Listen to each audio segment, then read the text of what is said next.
Welcome everyone to the meeting of Mount Alexander Shire Council for Tuesday, the 18th of August 2026. It's nice to see so many people in the gallery this evening, and welcome to all of those watching online. To start the official proceedings, I acknowledge that we are meeting today on Jara country, of which the members and elders of the Jara community and their forebears have been custodians for many centuries and have performed age-old ceremonies of celebration, initiation, and renewal. We acknowledge their living culture and their unique role in the life of this region. Council meetings are audio and video recorded and are made available to the public via electronic media, including YouTube. Present tonight are Councillors Hastwell, Cordy, Maltby, Walker, Driscoll, and Councillor Aeneas joining us online, as you can see, and myself, Councillor Hayden. The only apology this evening is Councillor Maddock. Declarations of interest and conflicts of interest, councillors. Okay, so confirmation of minutes for the meeting of council and confidential meeting of council on 21st of July 2026. Do we have a mover? Thanks, Councillor Driscoll. Yes, Mayor. Mayor, I'd like to the minutes of the meeting of the confidential meeting of the Mount Alexander Shire Council held on the 21st of July 2026 be confirmed. Thank you. Do we have a seconder? Seconded. Thank you, Councillor Maltby. All those in favour and against, and that's carried. At item 5, we have no acknowledgements this evening, so will someone move that we suspend standing orders to hear public time questions, please? I will, Mr. Mayor. Thank you, Councillor. Do we have a seconder? Yes, Mayor. Thank you, Councillor. All those in favour and against, and that's carried. Now, public time this evening, we have a number of pre-submitted questions. So we'll deal with those first, and then I'll ask the floor if there are any additional questions. Each speaker in addressing the council, one, will generally be limited to one question and allowed up to 3 minutes to speak. 2, shall extend due courtesy and respect to the council and the processes under which it operates. 3, shall take direction from myself as chair of the meeting whenever I call upon a speaker to do so. And 4, shall not attempt to enter into discussion or debate with council. However, councillors may ask questions of clarification of the speaker. Public question time is minuted. Therefore, you must state your name clearly, state if you are representing a group or organisation, and then state in a few words what you wish to raise. Please note that I, as chair, may cease or reject a question deemed unacceptable under clause 12.1.5 of the Governance Rules 2020. If so, I will advise the speaker of the basis for this decision. Where deemed necessary, I may also require the speaker to leave the chamber in accordance with the Governance Rules. Where possible, a response to a question raised during public question time will be provided tonight.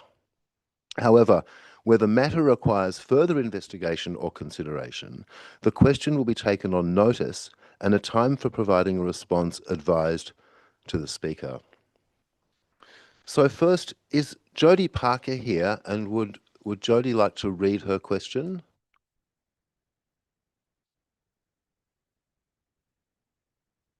Sure. Yep.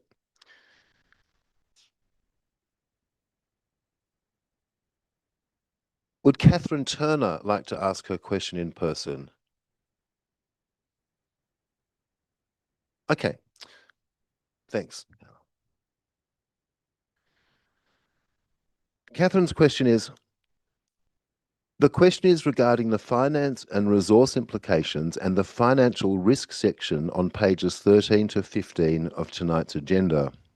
Given this is a long item, high-value contract variation that council is entering into, why is the financial risk rated as low, given all the unknowns and the factors that are outside council's control, including the following? 1. Uncertainty around ongoing state and legislative requirements. There is a very real risk that there could be major changes to the state requirements and the draft service standards following the state election in November, regardless of the outcome. The Liberals recently announced election policy of requiring councils to pick up red bins weekly and to implement a cap on waste charges is a perfect example of this.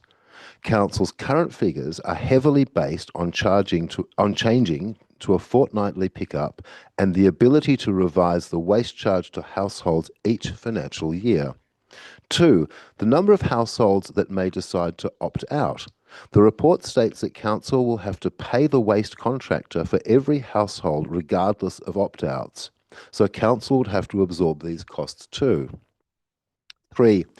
Other factors out of council's control, such as the potential that the volume of FOGO, that's food organics and glass and garden organics, may be greatly underestimated, which would also increase ongoing costs. Given all this, why is the very real financial risk that the actual cost is much greater than estimated and that council may have to absorb these costs not considered in the report? I would suggest that considering all these factors, that the ongoing financial risk to this council of making this decision now is at least medium, if not high. One mitigation against this risk would be to pause the decision until the outcome of the state election is known and there is more certainty around the longer-term legislative requirements from state government. This would also give council time to gain more certainty around potential opt-out rates, complete a detailed waste audit to understand actual FOGO rates, and to work on all the positive initiatives that are listed in the report, such as exploring curbside chipping, community education, and subsidised compost bins. But most importantly, it would allow the council to make a more financially responsible decision based on better information and more certainty. I defer to our Director of Development and Infrastructure, Anthony Petherbridge, to answer this question. Please, Anthony. Thank you, Mayor, and thanks to Catherine for her question. The financial risks associated with the proposed contract variation were assessed using Council's corporate risk framework and is tabled in the report tonight for Council's consideration. So they'll be giving due consideration. Thank you for reminding me.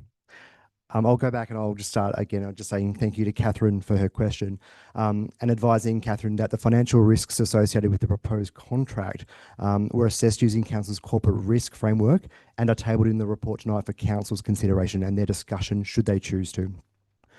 Further, as part of Catherine's line of questioning, she did mention the household opt-outs as well, and discussion on the household opt-outs has also been included and will be for Council's consideration tonight as well.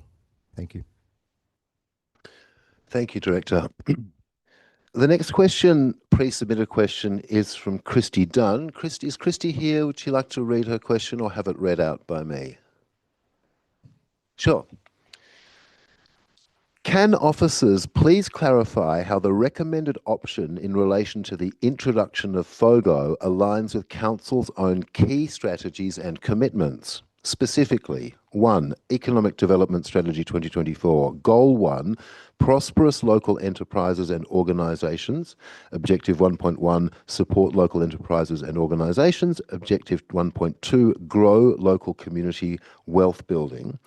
How does a curbside approach with opt-out support how does a curbside approach with opt-out support local enterprises and grow community wealth?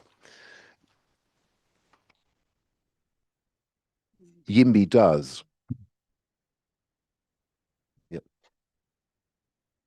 Goal 3, connected, inclusive and vibrant precincts. Objective 3.1, create thriving local precincts and neighbourhoods. Objective 3.2, provide infrastructure and assets that support innovation, inclusion and connection. How does a curbside approach with opt-out support the creation of thriving local precincts and provide infrastructure that supports inclusion? YIMBY does. Goal 4, sustainable approaches and systems. Objective 4.1, lead and learn in sustainability and well-being approaches. Objective 4.2, promote and support innovation in sustainability across the Shire.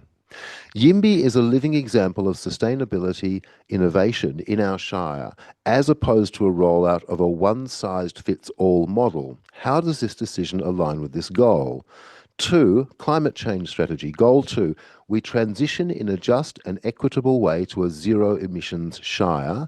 Action Area 2, Council partners on and supports programs to achieve a just transition to net zero emissions for its residents and businesses. Council has been provided with a local partnership model to tackle this issue, developed in good faith by our community.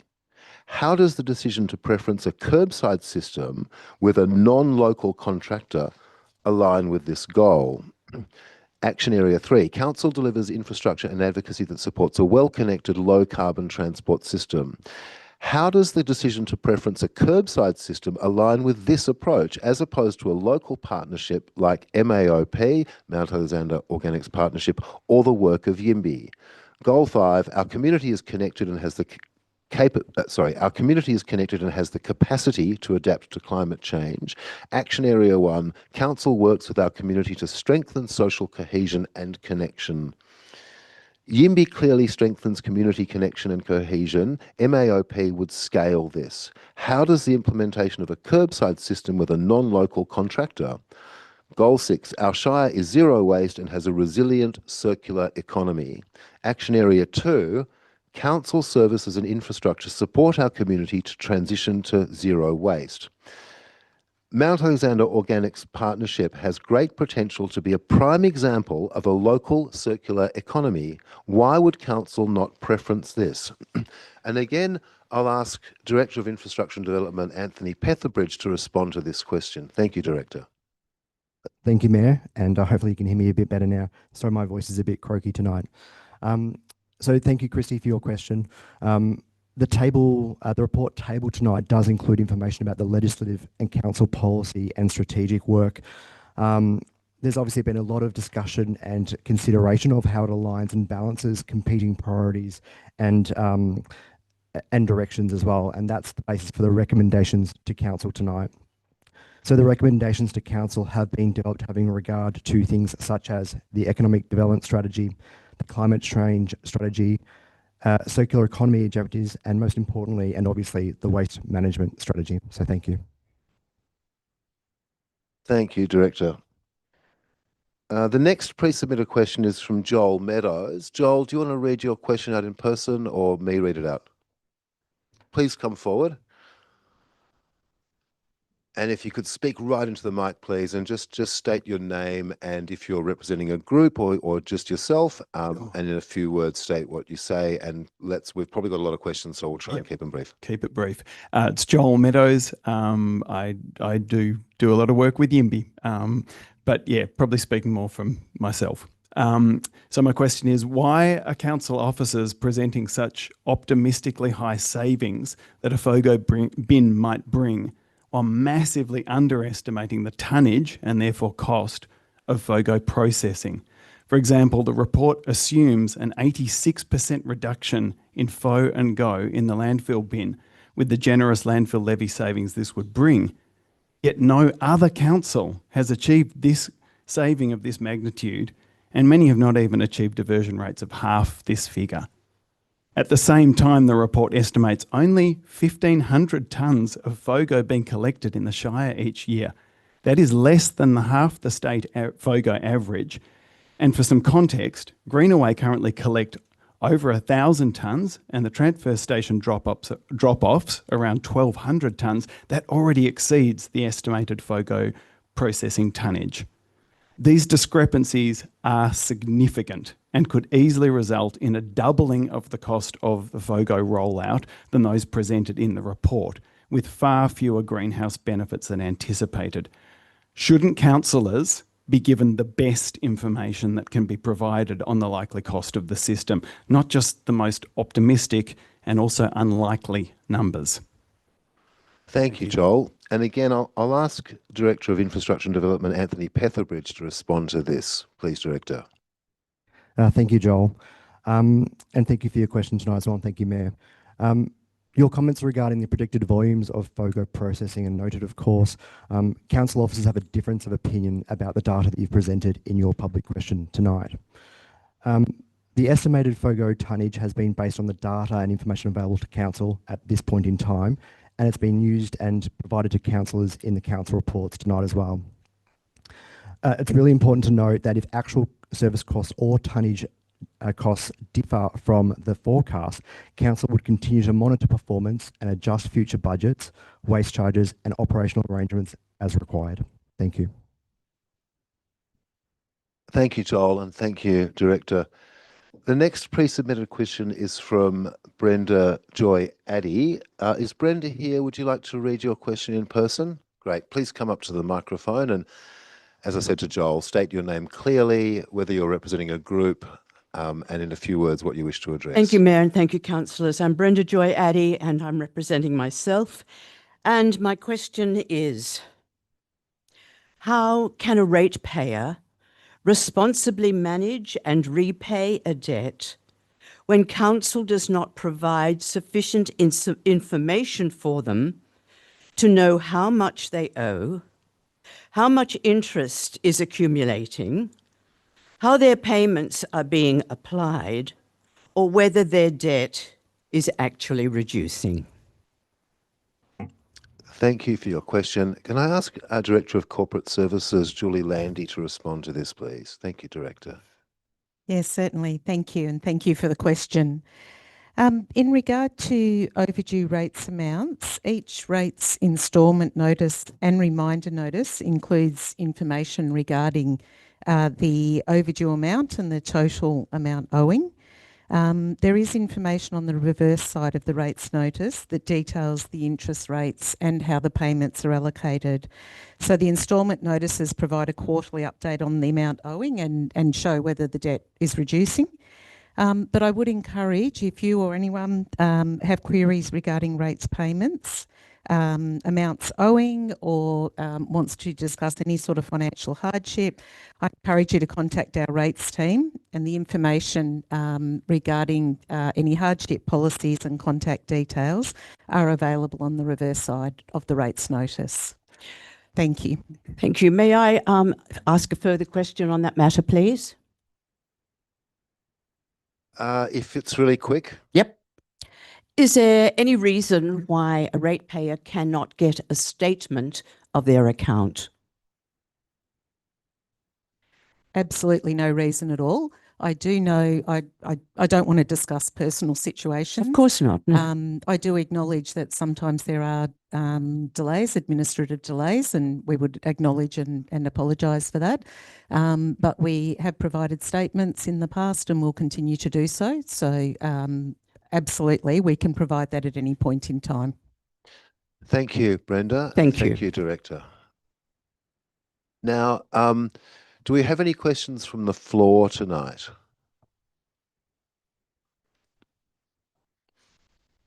Okay, please come forward. I can't quite see clearly who you are, but please come forward. So again, if you could just state your name clearly, please, and whether you're representing an organisation, and in a few words, what you wish to speak about. No, I'm not representing an organisation. Mayor Hayden, I was here a couple of weeks ago and I asked you whether you would mind putting together a report on the anti-Semitism forum that you attended. I'm just wondering whether you've had a chance to do that, and how do we find out about it once you've put it together? Thanks, Christine. I thought I had emailed it to you a week or so ago. No, I'll have to check that and get it to you. I beg your pardon. That's Must have been my admin failure, but I will send it to you. Thank you very much. Very soon. Fantastic. Thanks for reminding me. Thank you. Any other questions for public time from the floor? Yes, madam, please. And again, please state your name clearly and whether you're representing an organisation or yourself, and just in a few words what you wish to address. Thanks, Toby. I'm Katie Finlay. I'm here on behalf of the newly established farm composting group that is part of the Mount Alexander Organics Partnership, and we've got some other farmers here in the room as well, and we've got quite a few farmers from across the Shire that have joined this new group. We're concerned that if council goes ahead and commits to the FOGO contract as it is now, that we won't have the opportunity that we're looking for to be able to trial our farm composting ideas and test them and then scale them up to actually become a useful part of the Shire's waste management system as is laid out in the plan. So I'm just asking council, is there a possibility that we could pause on making that FOGO decision so that the farm compost group has a chance to work with council and implement the plan as it's laid out in the MAOP plan? Thank you, Katie. This will be debated tonight very shortly, but I take your comment and question in that notice. So Great. thank you. Thank you. Any other questions from the floor? Yes, sir. And again, if you could just state your name clearly and if you're representing someone and a few words what you want to speak about. Thank you, Mayor, and thank you, Council, for allowing me to speak. My name's Andrew McCarthy, and primarily representing myself, although I am a Yimby composter. I lived in another council, local government area during the rollout of FOGO a number of years ago, and ran a very successful community composting initiative that diverted many thousands of kilos of food organic waste from the council's waste stream into community composting hubs that then distributed it to community gardens, creating a circular economy. In addition to that, I also lived in a 150-unit apartment block, which had on-site composting for food organic waste. When FOGO was rolled out, to our surprise, in both instances, we were entirely decimated in terms of our composting, to the extent that we no longer had the ability to support the community gardens that we were involved with. And thus we lost not only the number of thousands of kilos of food waste that we were diverting from council that now all went into their FOGOs. That was additional waste that they hadn't been previously dealing with. We also lost the circular economy benefits that we had established, both in the apartment complex and also in the community gardens throughout the local government area in which I was living. And also, most importantly, we lost the community connection that had been built up across both these areas. I just wanted to add that as personal experience, because I hate to see, as a recent resident of this town, that something similar might be lost if pause isn't pressed on the FOGO rollout. And I do have one specific question as well I'd like to ask, which is that I noticed it was budgeted $100,000 for kitchen compost caddies. I had a lot of experience of this in the rollout of FOGO, being in a 150-unit apartment block and being on the owners corporation at the time. We took delivery of a compost caddy for every house, and nobody wanted one. We actually had a take-up of less than 20%. They sat in our lobby for weeks and ends. We sent emails, we put up notices trying to assure people, take these, use them. Not only did our residents stop using our on-site composting, which we'd had for a number of years, which was diverting waste from council, they didn't want this compost caddy. It was made from hard plastic, which wasn't suitable for recycling in curbside recycling. So ultimately we saw pretty much 150 compost caddies go in the bin. And my question is, what community engagement took place to identify that the ratepayers of Mount Alexander want to spend $100,000 on plastic kitchen caddies?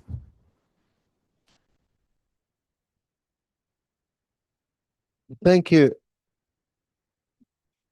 Thank you, Andrew. Can I just ask a question of clarification? Was this in South Melbourne? City of Port Phillip, yes. Yeah, okay, thanks. I'm familiar with the case study. I'll ask our CEO, Mike Lanier, to respond to this. Thank you. Thank you, Andrew, for sharing your experience. And it's saddening to hear the impact that you experienced in that area.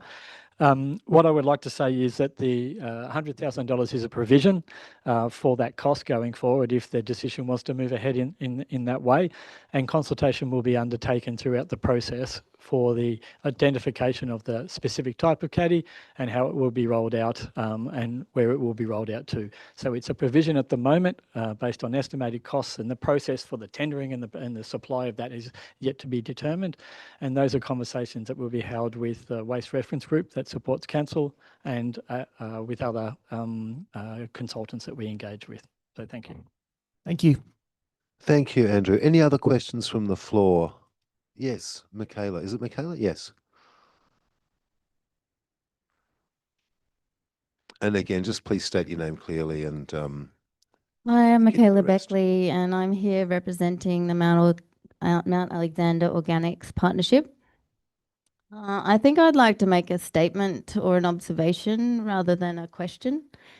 Over the years that I have been involved with YIMBY and now MAOP, there seems to be a fundamental disconnection when trying to work with council, which unfortunately seems to be growing rather than diminishing, despite everyone's best intention for that not to happen.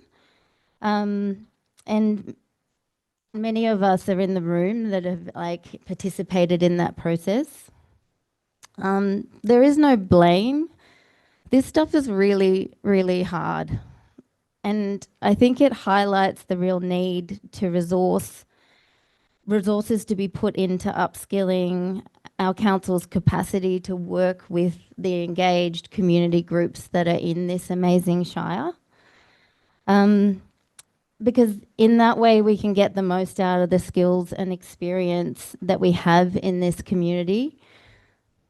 Taking the time to undergo a facilitated process with MAOP before this vote takes place would give us the opportunity to reach a place of understanding, and we are not in that place of understanding at the moment. We have very different narratives and we're not understanding where we're all coming from.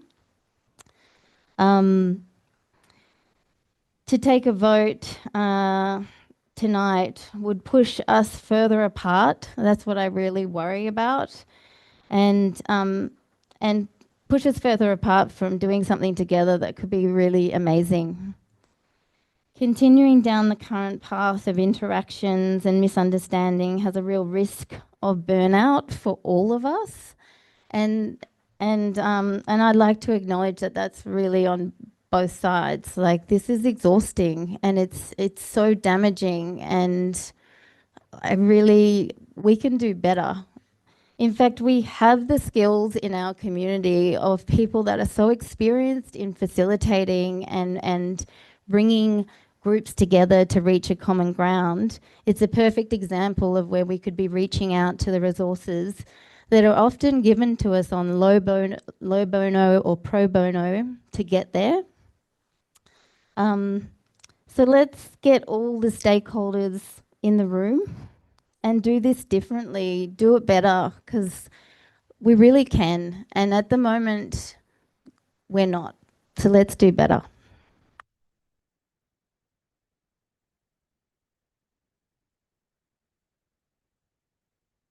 Thank you, Michaela. Any other questions from the floor tonight?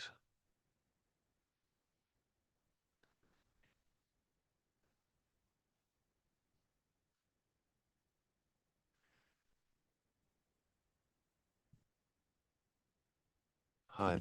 Good evening, councillors, executive team and former colleagues. Thank you for all the work that you do.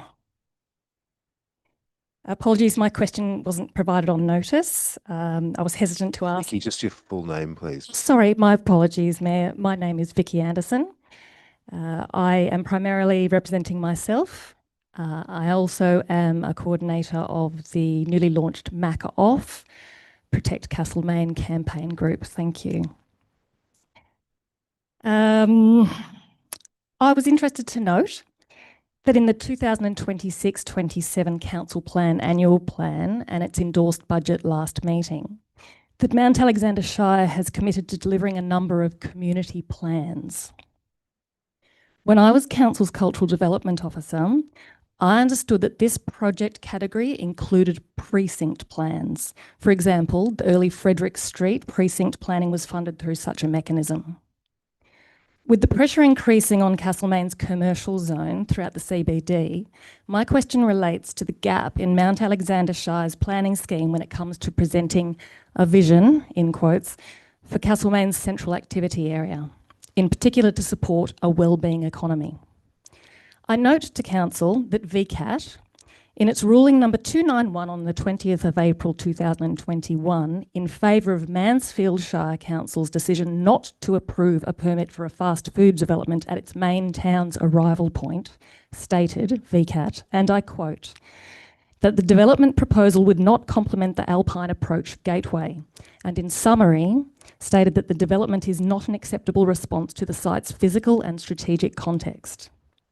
In making their 2021 ruling, VCAT made it clear that Mansfield's relevant design and development overlay had only one reference in its decision guidelines, that being to consider the municipal strategic statement. Clause 21.04 of that municipal strategic statement includes a vision for Mansfield that clearly articulates, and I quote, development of land along the Maroondah Highway on the western entry to the town should be designed in such a way that the gateway to the alpine areas is promoted and themed so that it becomes obvious to locals and visitors that Mansfield Township has embraced its heritage and capitalised on its attractiveness. The cost to Mansfield Shire Council for this positive VCAT ruling in 2021 was $200,000. In not knowing of any other pipeline project that would strengthen our local planning scheme in such a way, my question to you this evening is, can Council commit to a community plan for the Castlemaine Central Activity Area in this financial year so that we too may end up with a robust vision for future commercial development in Castlemaine? Thank you.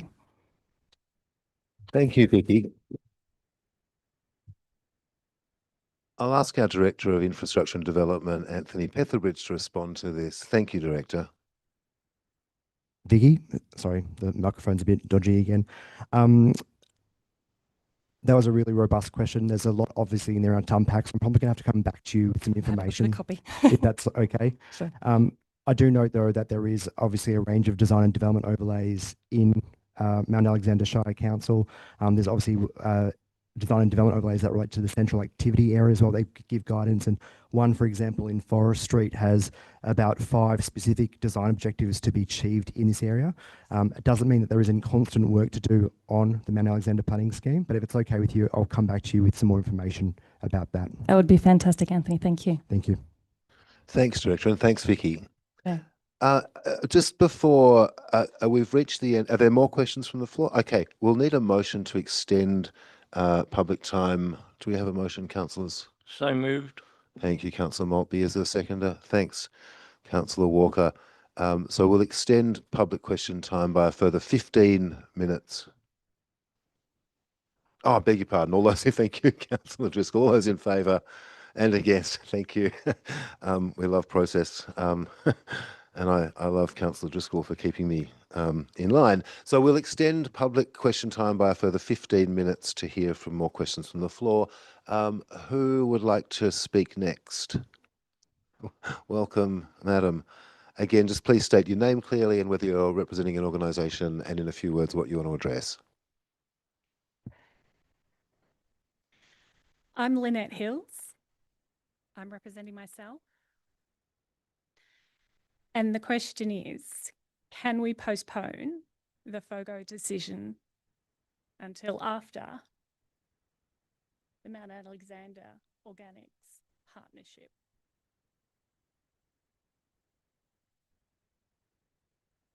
Thank you, Lynette. After the Mount Alexander Organics Partnership conclude their trials? Correct. Thank you.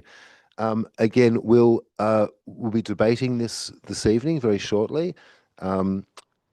So we'll take that on notice until we reach that item agenda. Thank you. Any other questions from the floor tonight? Yes. Hi, Lucy.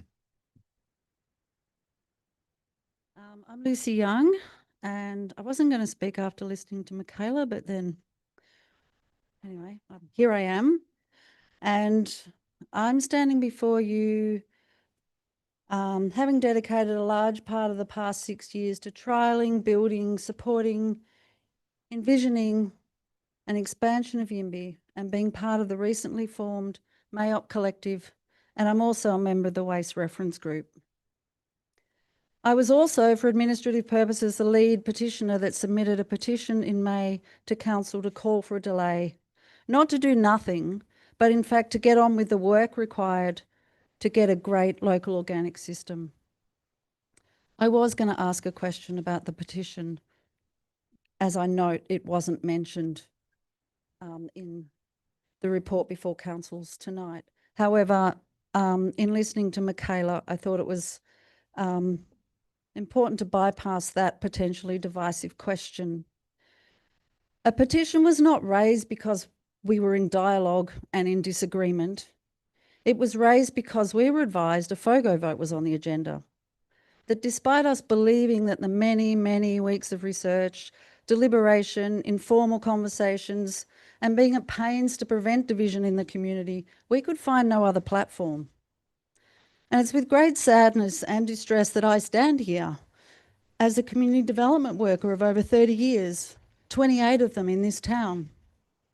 My passion is collaboration, a commitment to non-violence, in bringing people together to solve problems that we face together. I too do not hold blame in where we find ourselves tonight. In the past 12 months, the waste team at council has been severely limited, and I'm very aware of the diverse issues councils must deliberate on. I can only imagine the heroic efforts required to hold things together and produce the report standing before you tonight. And I'm only sad that now that the team is actually fully formed, albeit with an interim director, and I optimistically prepared to meet the new waste officer this week. I didn't, because I find myself struggling to find a reason to go on with this project without any clear, committed path forward. Until we can fully recognise that we are truly on the same team and work together with the rigour required to enact a common purpose, I'm actually not sure how to proceed. I would like to ask if Council would consider putting aside resources to support Yimby, MAOP and a community voice before committing millions of dollars to Gaia and Cleanaway. Thank you.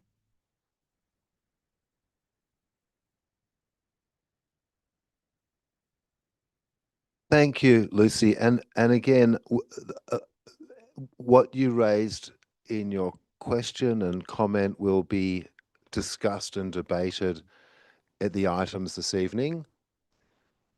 Thank you. Any other questions from the floor?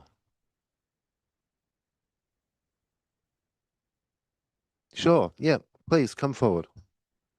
Yeah, sure. Yeah. So the pre-submitted question is from Jodie Parker. I can imagine the challenges in putting together a council budget.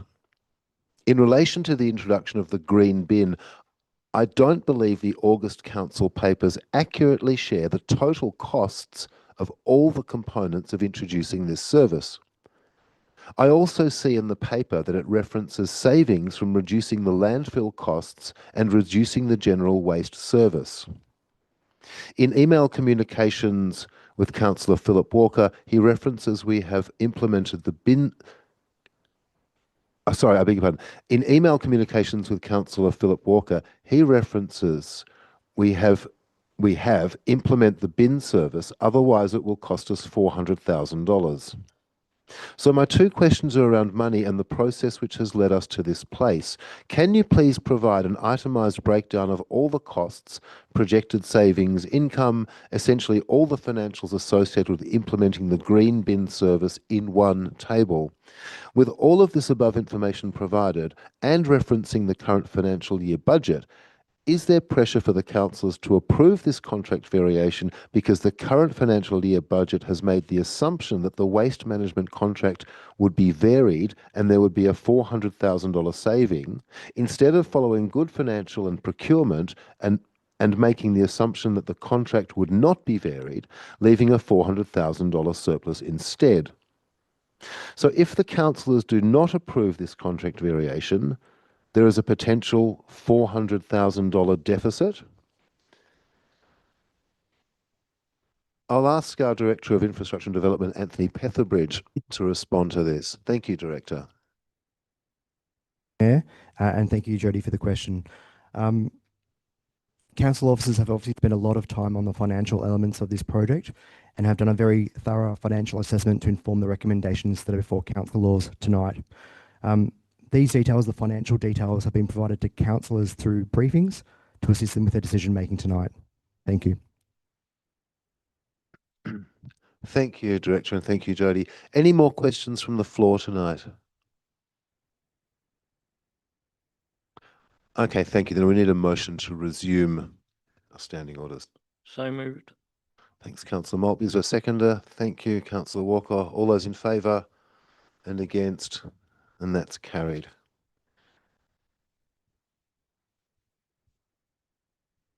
Now, before Council considers items 9.1.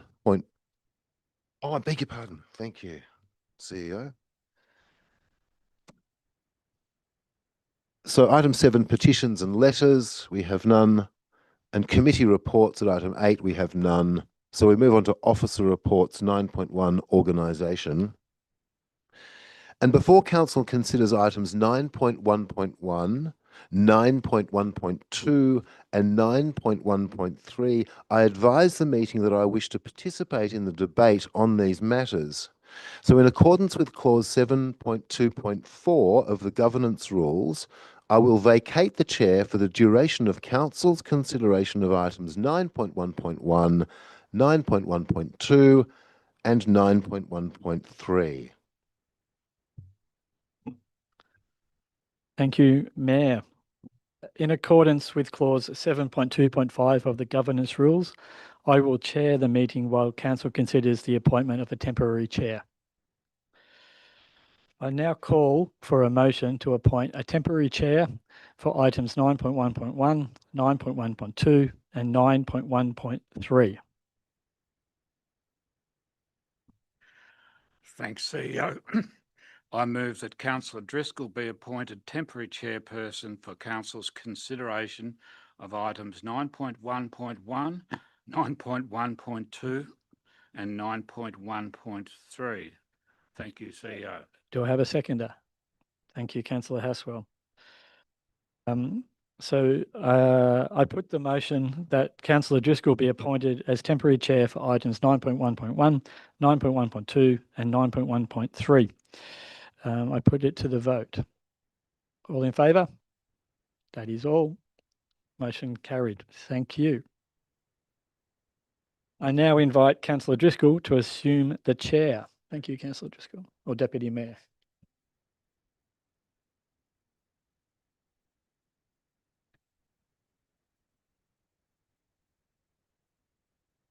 Thank you, CEO. I will now preside as chairperson for Council's consideration of items 9.1, 9.12 and 9.13. Thank you.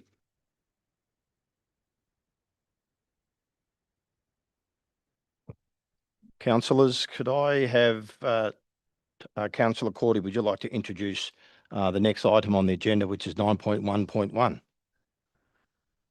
Thanks, Councillor Driscoll. 9.1.1, contract M1653 2023, variation request, curbside collection of food and organics. The executive summary reads, the report seeks approval from Council to vary contract M1653-2023, provision of curbside collection, bulk transport and processing of general waste and commingled recyclables to include the curbside collection of food and organics and garden organics, FOGO. In accordance with the State Government Circular Economy, Waste Reduction and Recycling Act 2021, all local government areas in Victoria are required to provide all households with a 4-stream waste service, inclusive of separate services for general waste, mixed recycling, glass recycling and FOGO. The Draft Household Waste and Recycling Service Standard 2024 and Draft Circular Economy Waste Reduction and Recycling mandatory service provision and other matters, regulations are yet to be adopted at the time of writing this report.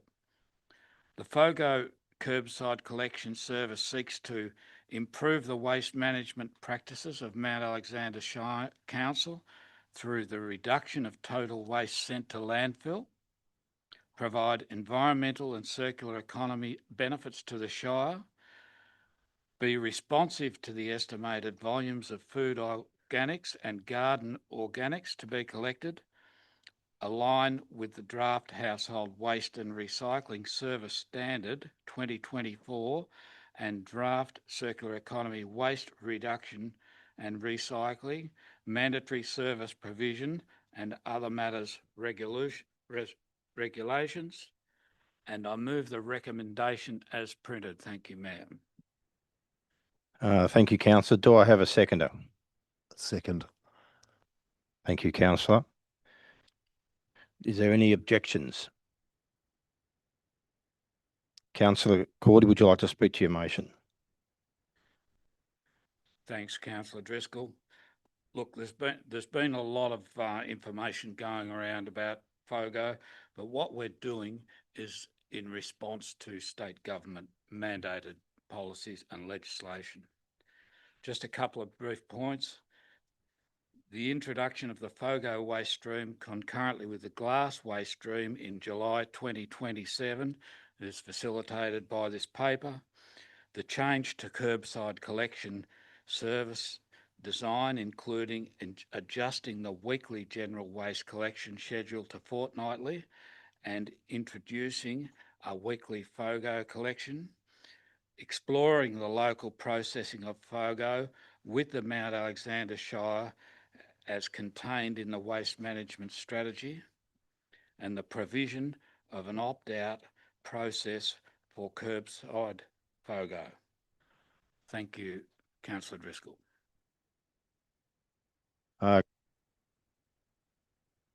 Motion or reserve your right?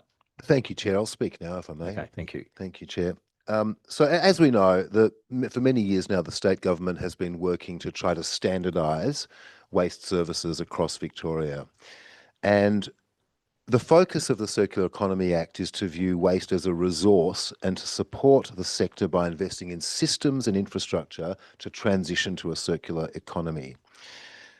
This means that materials are reused and recycled for as long as possible rather than sent to landfill. This includes reducing waste,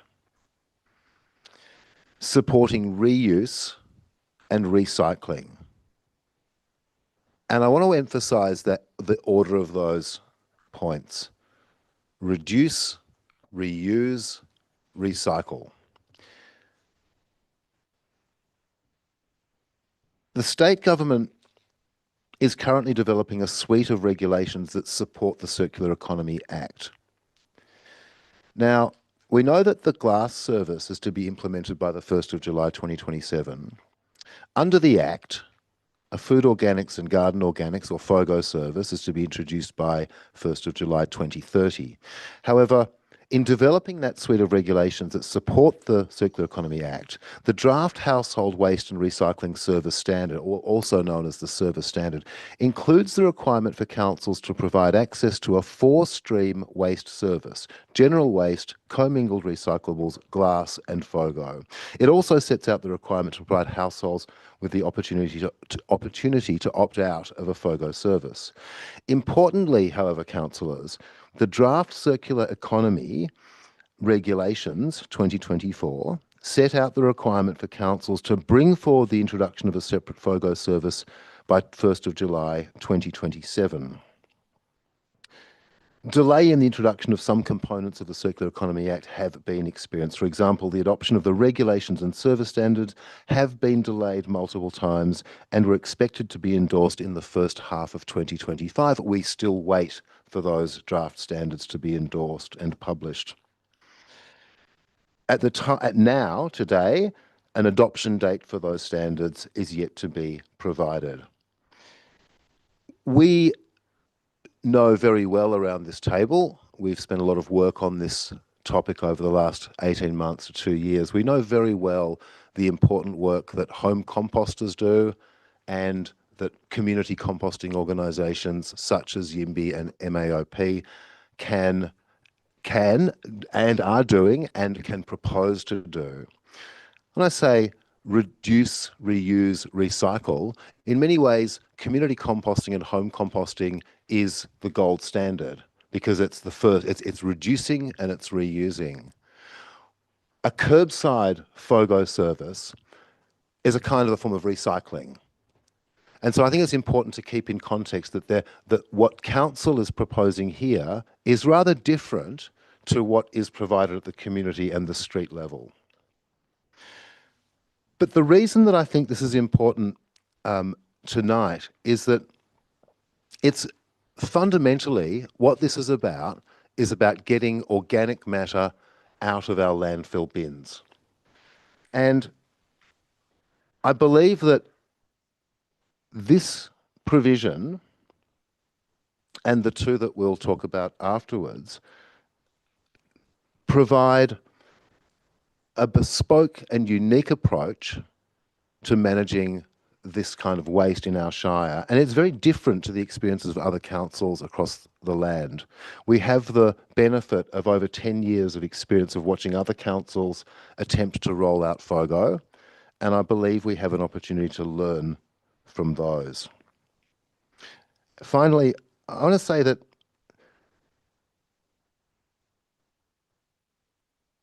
a key part of the consideration in the drafting of these reports has been how do we support and help grow good home composting and good community composting, but at the same time providing a service, a convenient and professional service for those members of the Shire who have not the time or the interest to be involved in home composting or community composting. I think to try and achieve a comprehensive and successful reduction of organic matter from landfill is going to require multiple means. And what's before us tonight is one such mean. Thank you, Chair. Thank you, Councillor. Other councillors? Councillor Walker. Thank you, Deputy Mayor. I will be supporting all three resolutions. I'll speak in detail to my thinking in resolution 9.1.3, why I came to that conclusion.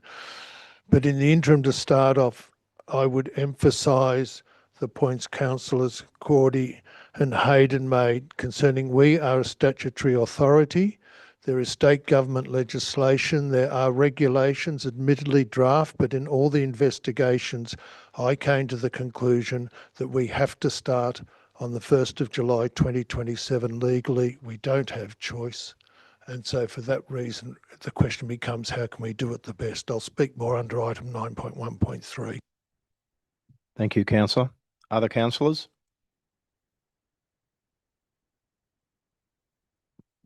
Nice well.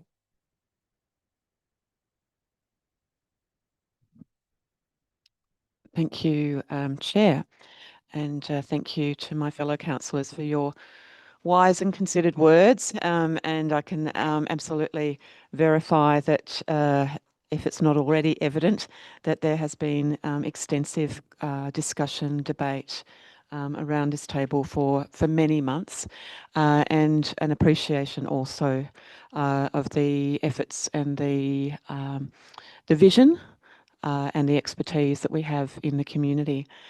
In many ways, I also agree that we are in a position currently where we have limited time to roll this out. I think there has been a belief or a view that we might have till 2030. That is not what the draft schedule indicates, and we need to, it's part of our responsibility to take careful note of that and work towards it.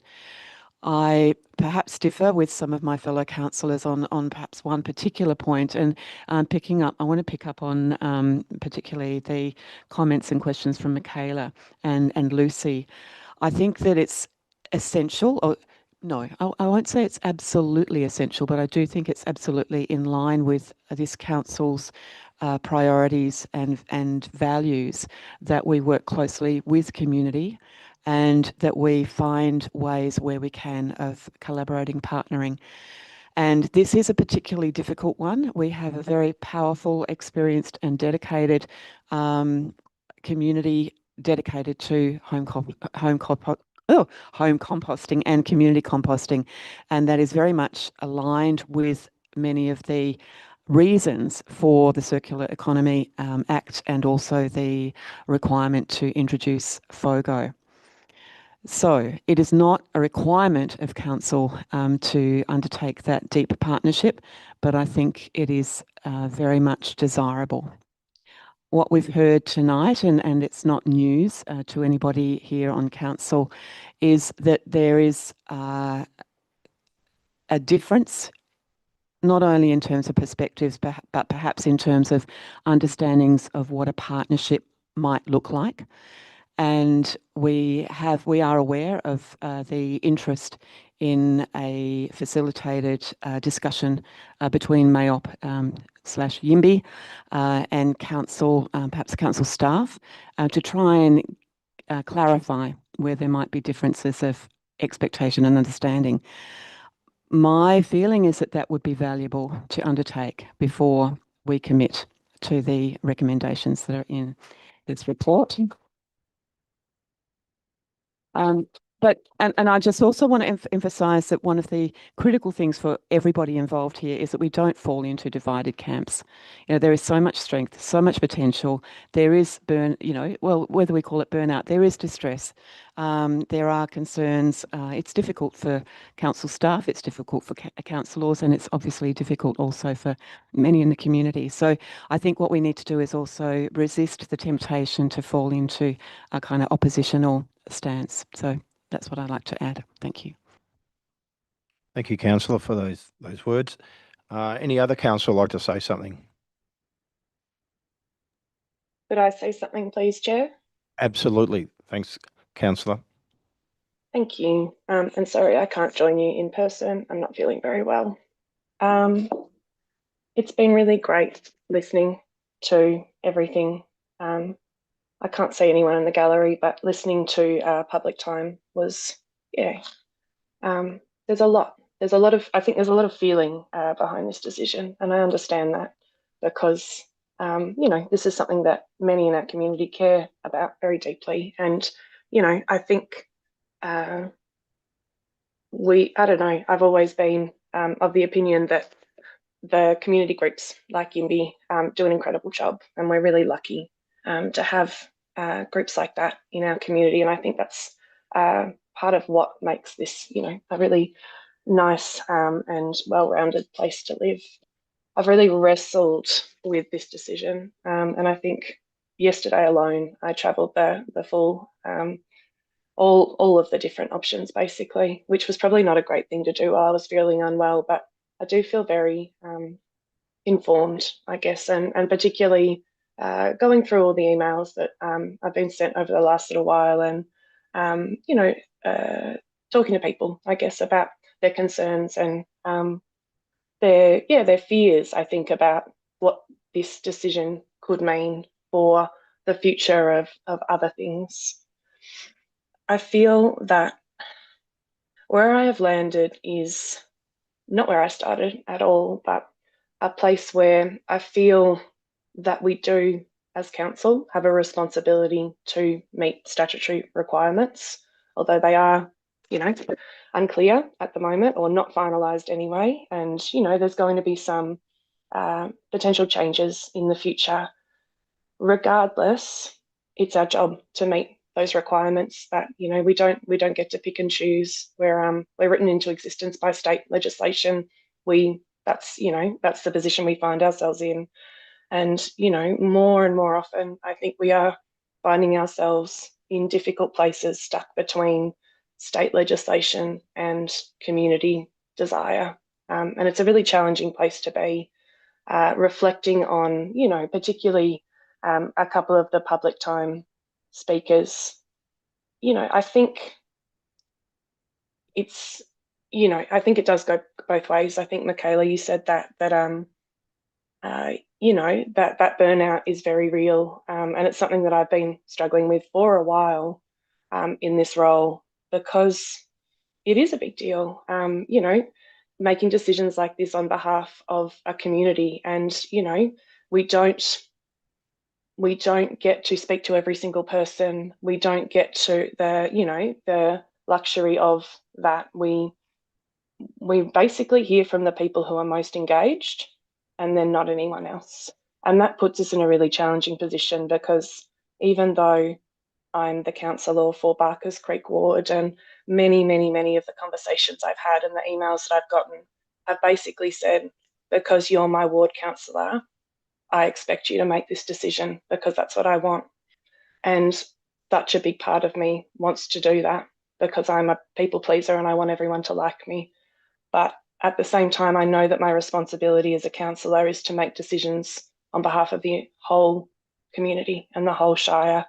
And that is a really different proposition, because we don't hear from everyone, but we do know a lot about the community here, and that it's not just one thing, and that there are lots and lots of different types of people and families and households, and they all have different values and needs.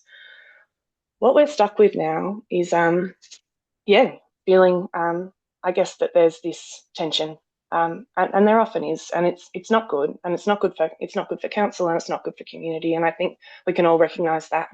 But specifically for this decision, where I've landed on it is, I don't feel comfortable with deferring. I think there is massive risk in that, and I would like to defer, but I don't think we can. I feel the risk is too great in terms of the financial risk, in terms of the statutory risk. I feel that we do need to proceed, but I think again, and I understand that some people are going to really challenge me on this, but I do see a place for more than one thing. So I don't personally see council introducing a FOGO system as the end of all these other incredible community ideas and systems that are working. And in fact, you know, I've said multiple times today, even, I think that I would love nothing more than for, you know, the majority of our Shire to be managing their FO and their GO through either themselves or through community organisations and neighbourhood groups. I think that would be a great outcome, but we don't know if that's possible yet. And I'm so interested to see what happens next and what data we are able to understand, both from council potentially rolling out a curbside FOGO system, but also what the opt-out rates look like, and what the people who do decide to opt out choose to do. I think it doesn't, so I don't see this as the end of other options, I guess. And that's why I think I'm feeling better than I did yesterday, because throughout all my reading and really thinking and wrestling with it, I think that there is more to this than what council is going to provide. And we actually need community to come up with that stuff, and they have already.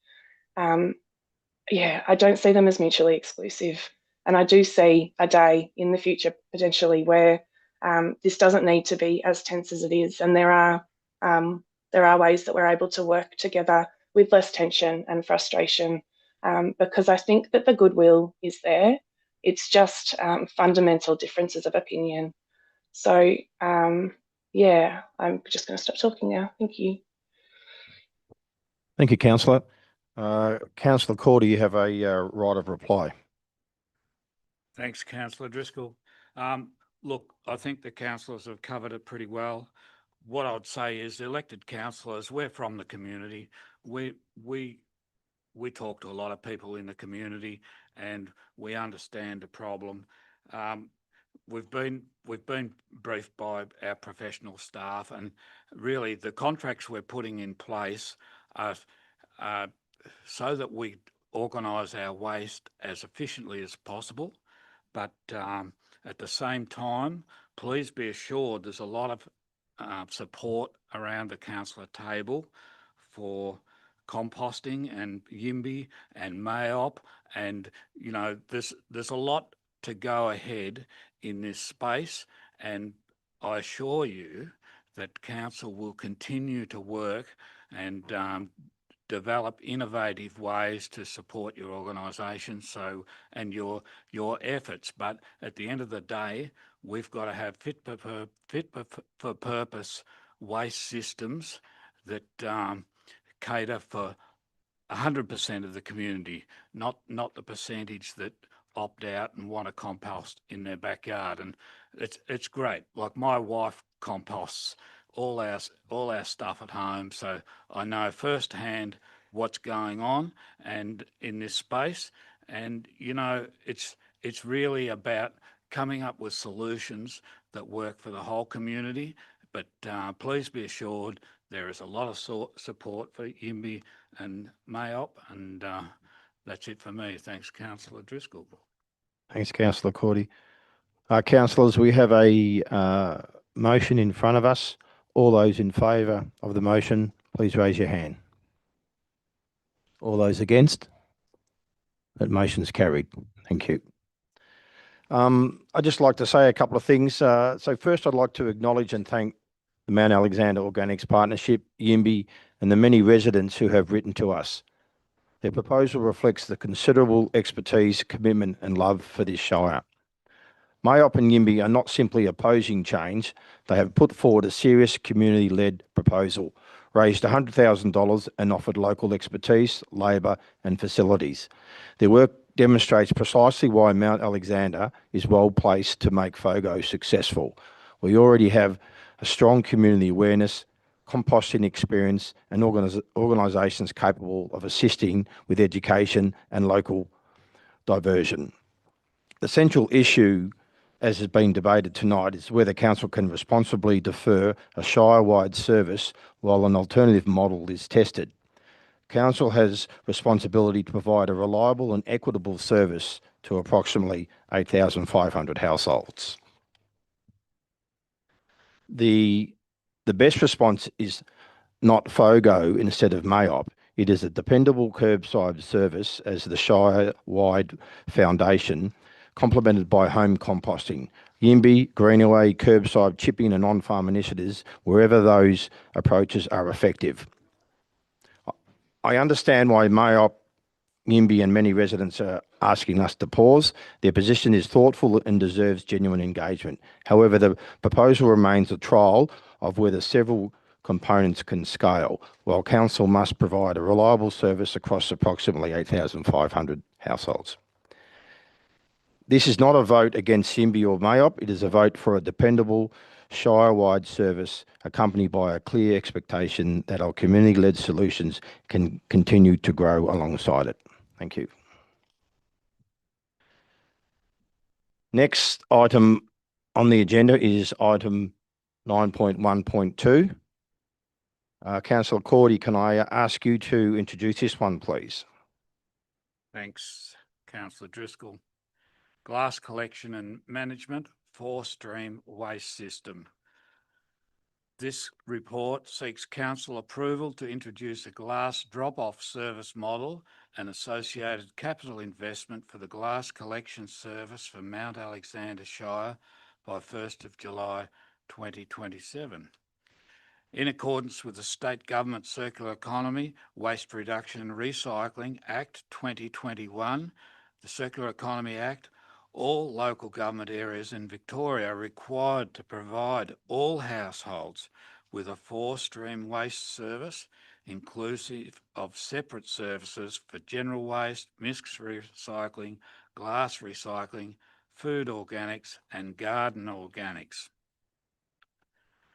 Council officers have developed the Mount Alexander Shire-wide drop-off service model in response to the estimated volume of glass to be collected, as well as the environmental, circular economy and financial costs and benefits, and in consideration of the draft Household Waste and Recycling Service Standard 2024. The recommendation to introduce a glass drop-off rather than a curbside collection service is considered a responsible and effective option for Mount Alexander Shire that will meet the parameters of Council's waste management strategy and the state government policy, and I move the recommendation as printed. Thanks, Councillor Driscoll. Thank you, councillor. Do I have a seconder for that?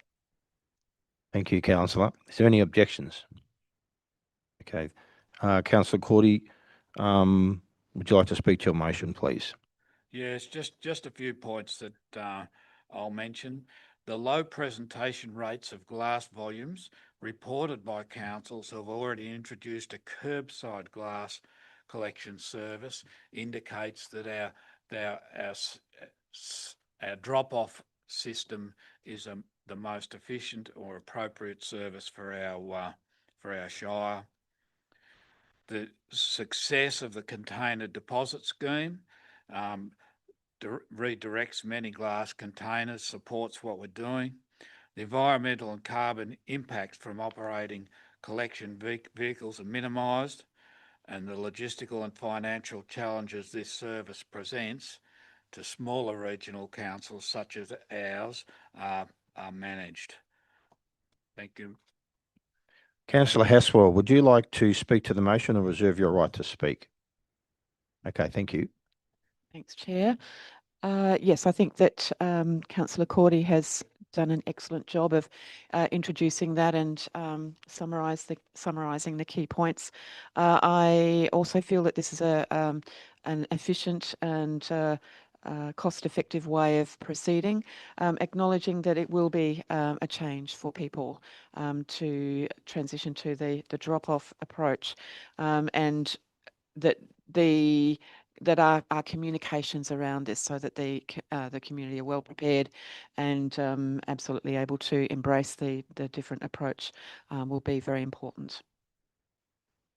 Thank you. Thank you, councillor. Other councillors? Councillor Hayden. Thank you, Chair. I think just a point to add here is that we've seen in other states of the Commonwealth the expansion of the container deposit scheme to include things like tomato sauce bottles, jam jars, and so on. And it's my great hope that we will see a similar expansion of the CDS in Victoria. It seems to me it's only a matter of time, just as it was only a matter of time that the Victorian government introduced a CDS scheme here, I note, long after many other states had reintroduced theirs. I would think it follows that it's likely that we will see the expansion of the CDS scheme in Victoria. This will further reduce the amount of glass that households will be seeking to recycle outside of the CDS. So I think in the interests of our own financial security, I see that this is really the best way that we can provide a glass stream service, a glass-only stream service for our residents. And that I just wanted to add that I think there's an important dimension in this that we've noted in the previous item how, and as we heard in public time, how things change over time. And this is one change I think we can expect with regards to glass recycling. And I think the drop-off system is a very sound way forward. One other point I'd like to make, Chair, quickly, is that one of the problems here is the contamination of glass in the commingled stream, and I don't, behaviour change, it doesn't happen overnight. This will require considerable education of the public, support of the public to get behind this policy. It may be that we need to revise the locations of our drop-off bins, and that's okay. We have that flexibility in the organisation to review those over time. I'm really excited about this one, as I am about the other two motions we're talking about waste tonight, because it gives us such a great opportunity to engage with the community about such an important area, which is how we manage our waste and how we can reuse such critical resources, in this case, glass. Thank you, Chair. Thank you, Councillor Hayden. Any other councillors like to say something? Councillor Maltby. Thanks, Chairman. I just make a point that there will be 8 glass drop-off facilities throughout the Shire, so it's servicing everybody. Thank you. Thank you, councillor. Other councillors? No, okay. Thank you. Councillor Cordy, you have a right to reply. Thank you, Councillor Driscoll. Appreciate the wise words of my council colleagues. One of the things about glass, getting glass out of the waste stream, is that it can be recycled and reused, and there's lots of ways that's been done for a long time. So it makes good sense to collect it and segregate it. The last thing we want is resources like glass that's been used once going to landfill for 1,000 years. So bottom line is it can be recycled. It's very prudent to get it out of the waste stream, and this process is going to facilitate that. So I commend this to my fellow councillors. Thank you, Councillor Driscoll. Thank you, Councillor. Okay, councillors, we have a motion in front of us. All those in favour of the motion, please raise your hand. That motion is carried unanimously. Thank you. I just want to say a couple of things. So the question before us is not whether glass should be recovered, but how we can do it effectively, affordably, in a way suited to Mount Alexander. I recognise that drop-off requires more effort from our residents. Equity and accessibility therefore matters. Sites must be safe, visible, well lit and accessible with clear signage and appropriate traffic management. Officers must listen particularly to older residents, people with disabilities, carers, people without convenient transport and residents experience rural isolation. This motion appropriately includes consultation before locations are finalised. Thank you.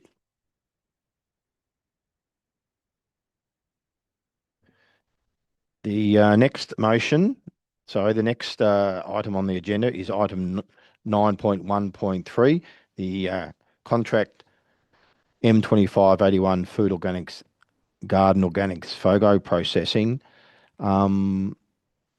Councillor Hayden, can I ask you to introduce this, please? Thank you, Chair. So this is 9.1.3 contract M 2025-81 Food Organics, Garden Organics, or FOGO processing. The purpose of this is to present to Council the outcome of the public tender for the processing of food organics and garden organics scheduled to commence in July 2027. But this item actually speaks to a range of issues much broader than simply that, that public tender.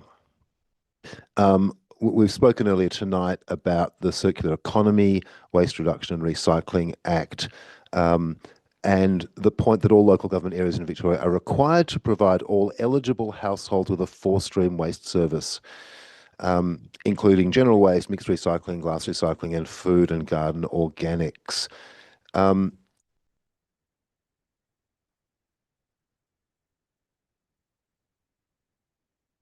So the Food and Garden Organics Waste Service Chair seeks to improve the waste management practices of Council through the reduction of total waste sent to landfill, and this is considerable. Provide environmental and circular economy benefits for the Shire. Again, these are considerable. Be responsive to the estimated volumes of food organics and garden organics to be collected and align with the draft Household Waste and Recycling Service Standard of 2024 and draft Circular Economy regulations. So council officers recommend awarding the contract to Gaia Envirotech Proprietary Limited for a 7-year term at an estimated contract price of $292,500 exclusive of GST in the first year and $2.241 million over the recommended 7-year period. The amount per annum is based on tonnages received and processed at the nominated site. And I move the recommendation as printed, Chair. Okay, thank you, Councillor. Do I have a seconder of that motion? Thank you, Councillor Walker. Is there any objection to this? Yes, Councillor Haswell. Thanks, Deputy Mayor. I have got an amendment which I'd like to present to my fellow councillors, and that is a new action, an additional action for the recommendations.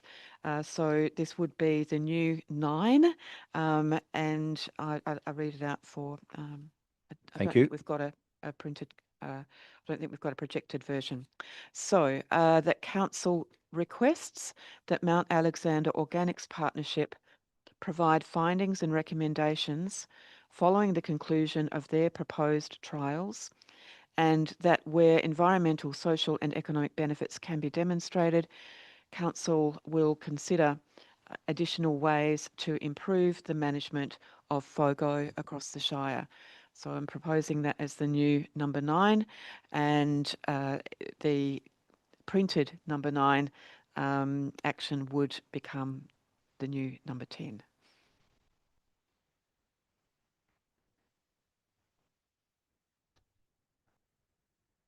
Thank you, Councillor. Councillor Hayden and Councillor Walker, are you? Would you like a seconder? Yeah, sorry. Thank you. A seconder. Thanks, Councillor Neer. Thank you. Yep.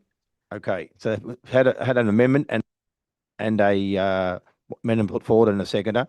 So Councillor Hayden and Walker, are you happy to accept that? I am, yes. Yes, Deputy Mayor.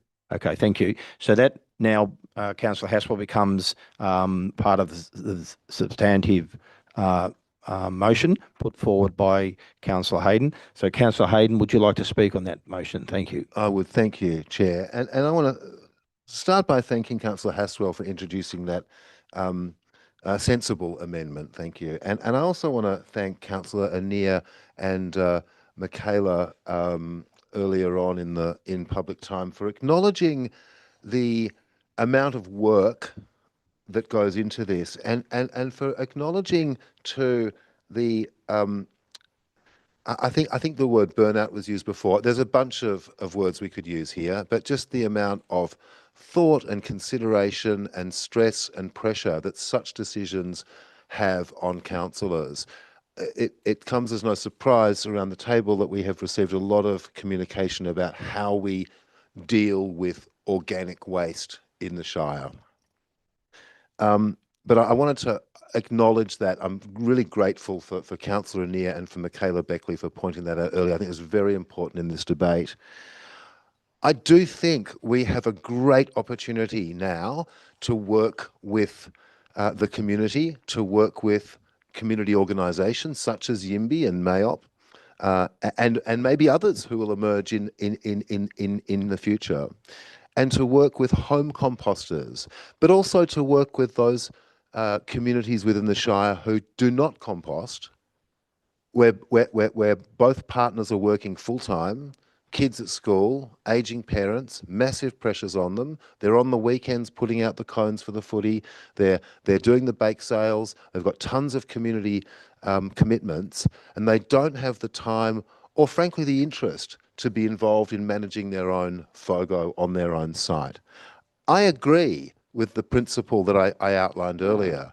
When we think about those key principles of environmental responsibility, of reduce, reuse, recycle, what YIMBY and home composters, MAYOP are proposing, that is the gold standard. You don't get much better than that, councillors, if you can manage your food and garden organics on site, especially as YIMBY are doing, which in my experience is mostly foot powered. This is people walking around the streets. There's no carbon emissions coming from vehicles driving waste around. I get that. We get that as a group. We do have an understanding of some of those key principles of carbon reduction and environmental sustainability. As I said, we have received a lot of correspondence over this, Chair. We've tried to respond to every email and telephone call we've received. If we have missed one of you, I'm sorry. We've done our best to get back to everyone. There has been an enormous amount of incoming correspondence over this matter and related matters. And I thank the community for the incredibly creative and thorough appeals to us. It's extraordinary how the community of environmentalists, of primary producers and farmers, of land carers, of gardeners, of home composters, of community composters, think so broadly and holistically about their role in the Shire and ways that they can make this a better place for us all to live. Because as my fellow councillor Walker has pointed out on many occasions, how we deal with global warming and climate change is so very fundamental to everything we do in government, whether it's local, state or federal. And we take this very, very seriously, Chair, as we know around this table.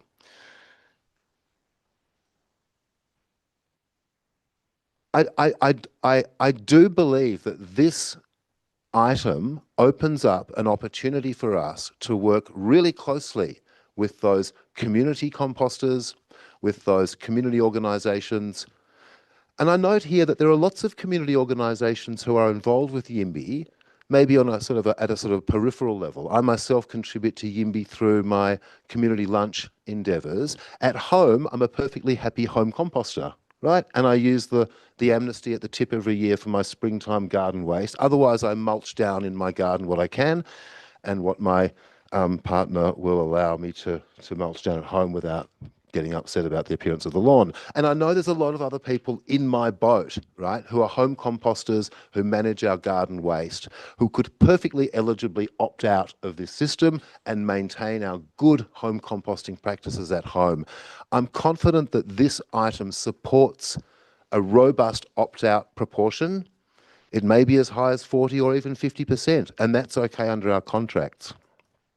However, I also acknowledge that things can change. I might not be in a position to be a home composter and manage my own garden waste. There, but for the grace of God go I am in good health. But who knows what's around the corner?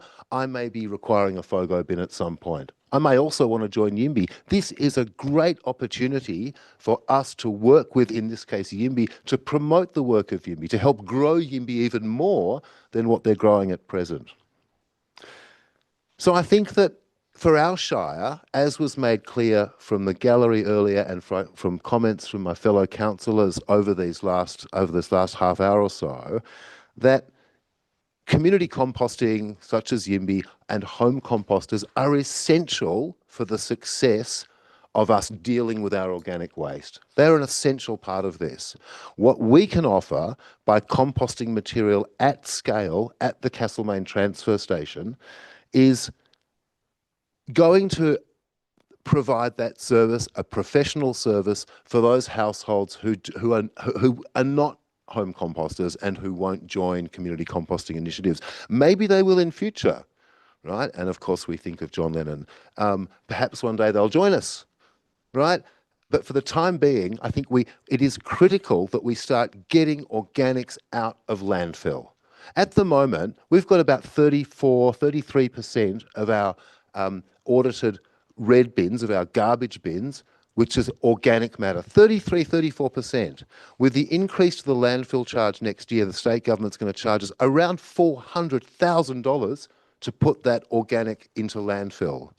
That's just one consideration. The other consideration is if we can get 75 or 80% of the organics out of our landfill bins, in terms of greenhouse gas emissions reductions, that is equivalent to taking 1 in 9 cars off the roads of Mount Alexander Shire. This is huge.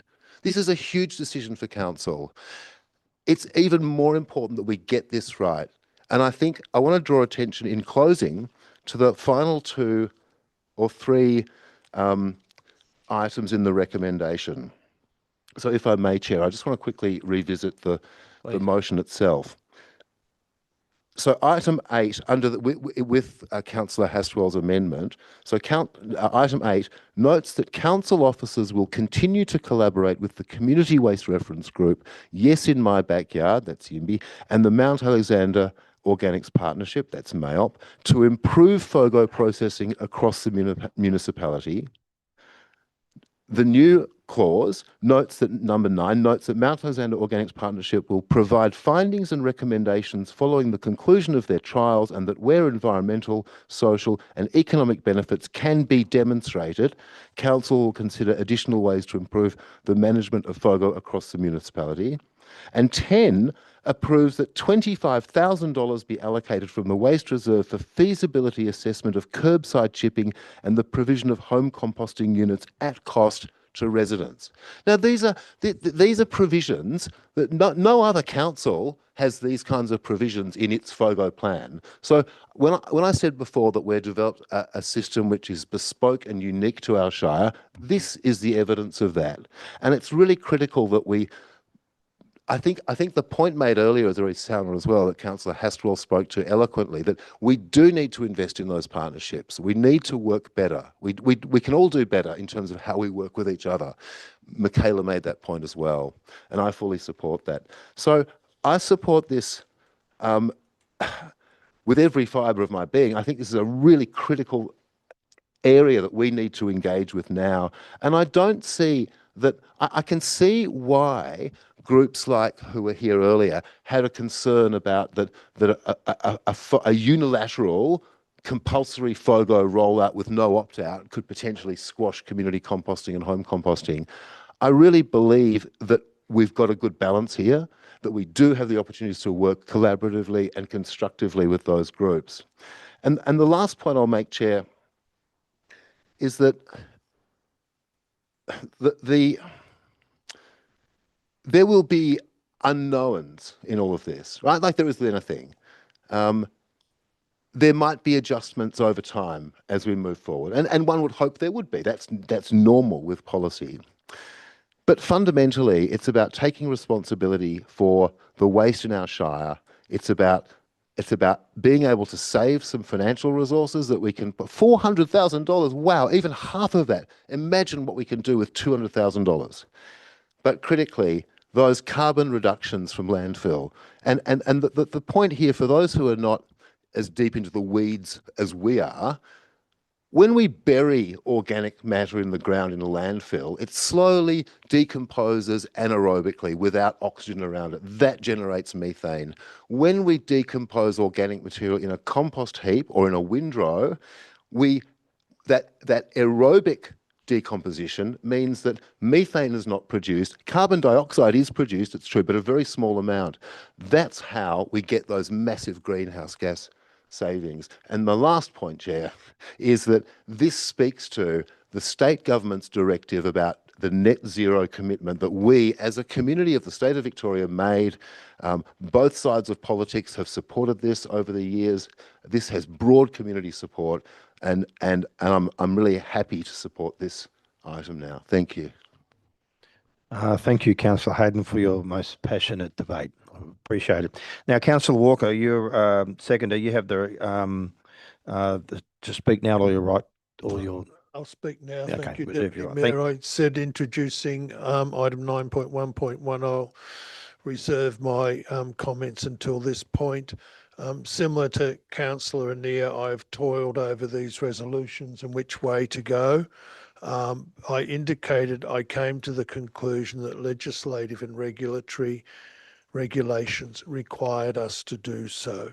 I note that they are draft regulations, but they clearly stipulate the start date of July 2027, that we have been seeking feedback around flexibility or changes. It's perhaps indicative we cannot get formal feedback, but informally it's not positive. I also note that a letter from our state sitting member from a few months ago being circulated, being interpreted to say we can just apply for deferment and get it. One, it's possible to come up with different interpretations from that letter. Two, the feedback we're getting informally is that's not possible. I said earlier I came to the conclusion reluctantly that we are legislative obliged to introduce that as the statutory authority. And I think, and I've seen organisations and people sending out emails, they've been sent to me, where they don't mention this. They just make it appear as if council's decided to do this and we have the right or not. And I do think the first premise is we have to, as extent as possible, be honest about these things. People, we've said, and often we keep hearing it, we support YIMBY, we support MAOP, we want them to succeed. It was mentioned tonight there was a petition submitted with over 1,100 signatures on it, which was massive. That is really significant, but it needs to be noted there are 15,000 adults in this shire. The petition had less than 10% of those as signatories. Similarly, we're told YIMBY has over 700 households participating. Great, we do want it to grow. Again, as been mentioned, we have to service 8,500 households. YIMBY has less than 10% households so far. I'll get to financial stuff shortly. Just to repeat what everybody's saying, we want MAOP and YIMBY to succeed, and if they do, that would be excellent. It was mentioned earlier, and Councillor Hayden referred to it around Michaela's comment about this disjunct between council and community groups, and one of Lucy, the other speaker, mentioned she'd spent 30 years in community development, and when I met her I told her, yeah, I've also spent 30 years in community development, not just in the Shire, and I've got a master's on the subject. And as councillors know, I've raised here, and we've started this discussion, it's curious how in this case, we have a group, and it's not just a lobby group in a particular area, it's an organisation doing a lot over the whole Shire, and we have council, and we haven't seemed to be able to find the bridge, and how can that be? And it's quite easy for one side to blame the other side, and that doesn't get us anywhere. There could be some miscommunications, we don't know, but to know that from our side, we are consciously discussing this. We are looking forward to solutions. We do want to work together and find that, but that means flexibility. We have the regulatory, statutory responsibility, and we cannot escape that reality. That's the real world that we must deal with. There is financial risk.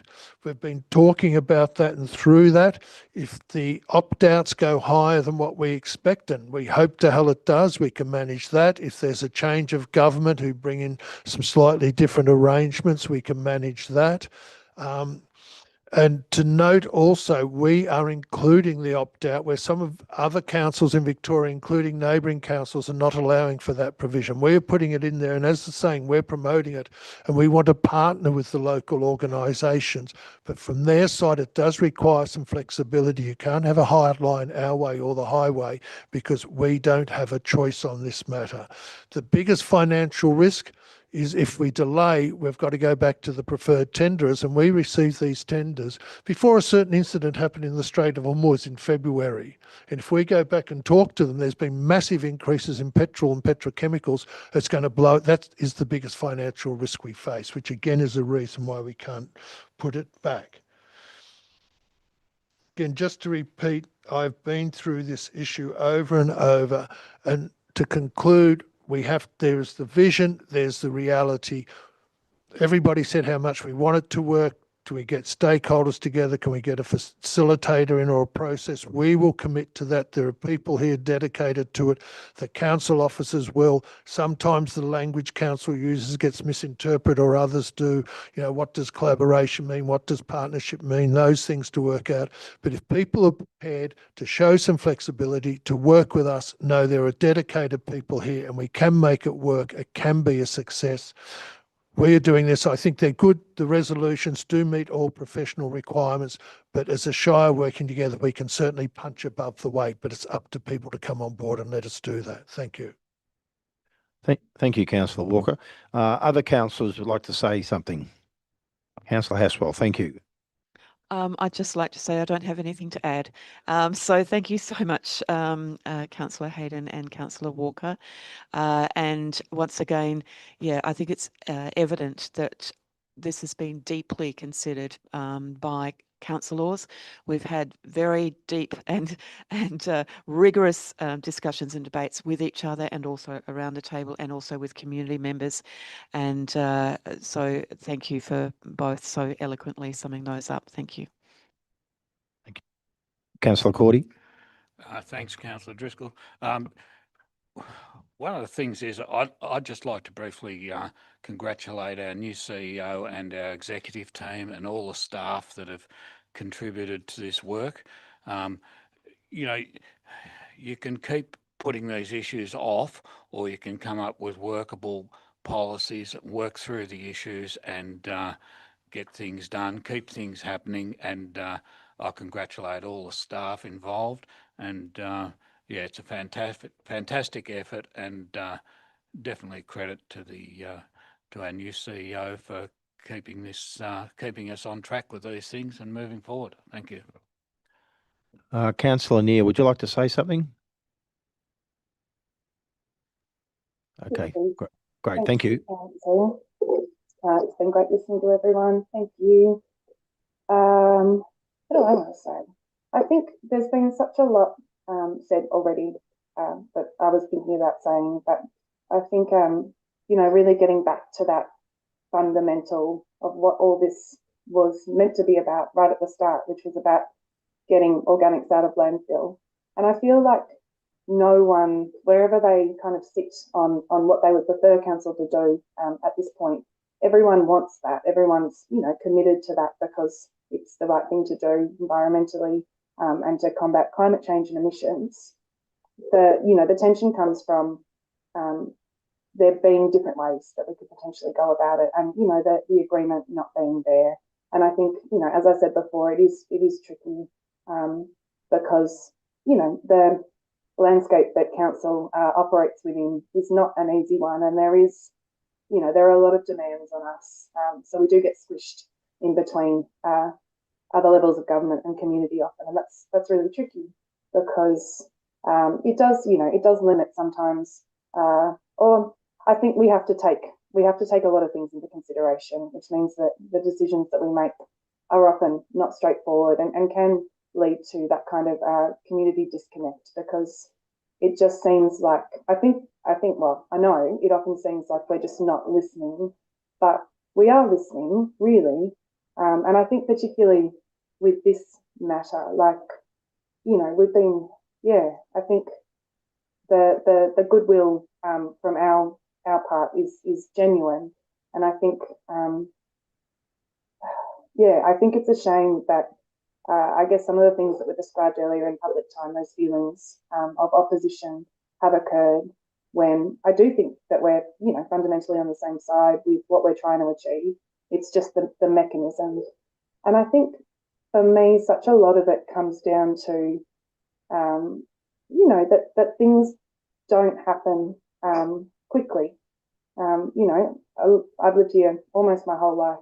The change in this place during my lifetime has been immense, but not much of it happened very quickly. It's kind of, you look back and it seems quite quick, but it takes a long time, and particularly it takes a long time for people to change their behaviour. And I think such a lot of the time, these big decisions that we have to make, kind of on behalf of our community and with our community, they're not easy because people don't like change a lot of the time, or people do like change, but because it is scary, it feels easier and safer to do it in the way that they would prefer. And there is no way that we can make this decision and make everyone happy. But I think, sorry, my headphone's dying. I think on my roller coaster of trying to figure out what decision I wanted to make here, I really thought a lot about the opt-out.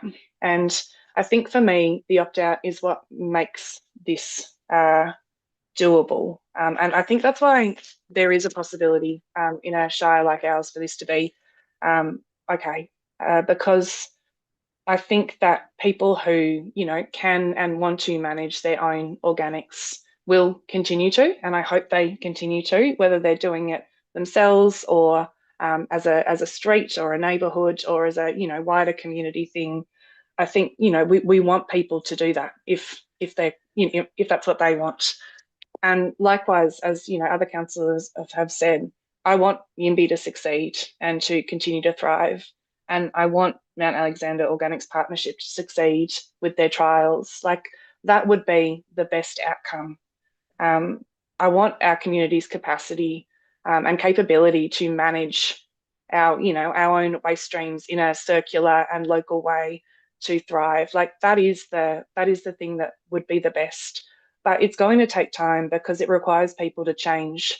And I understand that what we're proposing to introduce is a change as well, but it is it's not such a big change, I think. And I feel that the benefit in this kind of slow and steady, but everyone has the option to have the service or to opt out and choose something else. I think that is going to be a really good tool in getting more people to think about how they manage their waste. And I kind of see that the benefit here, even if this isn't what you would have wanted council to do personally, I think there are kind of incidental benefits of this that we may not have even seen yet.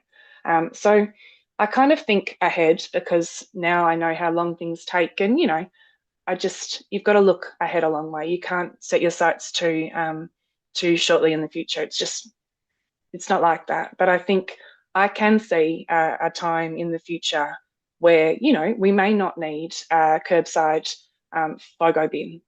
We could potentially get to a point over time where that's not necessary because the community has done it themselves, and that would be the best thing ever. I would love that.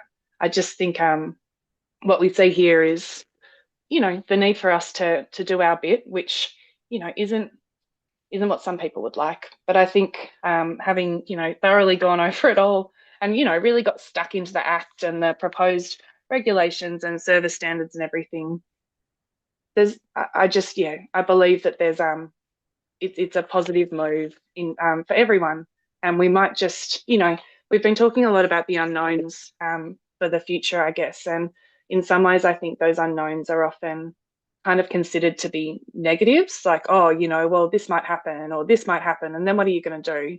But I think what we can't forget is that there's unknowns that could be fantastic, and I guess to look ahead with negativity and just go, well, I've already decided this isn't going to work, rather than go, all right, how can we make sure that this works really well, and what can we build on, and what can we do from there, and how can we set ourselves up to make this work for everyone? I think there's going to be some of those unknowns in the future too. So, I'm really happy to support this. I didn't start there, but it's where I've arrived, and I hope that lots of things. Hopefully our words as well. Can you still hear me?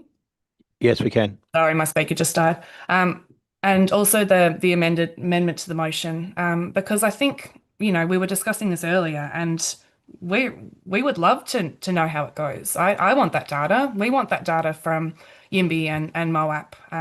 We want to hear about the impacts, and we want to know about the tons of organics diverted, because it's important to us as well. And I think it's going to be okay.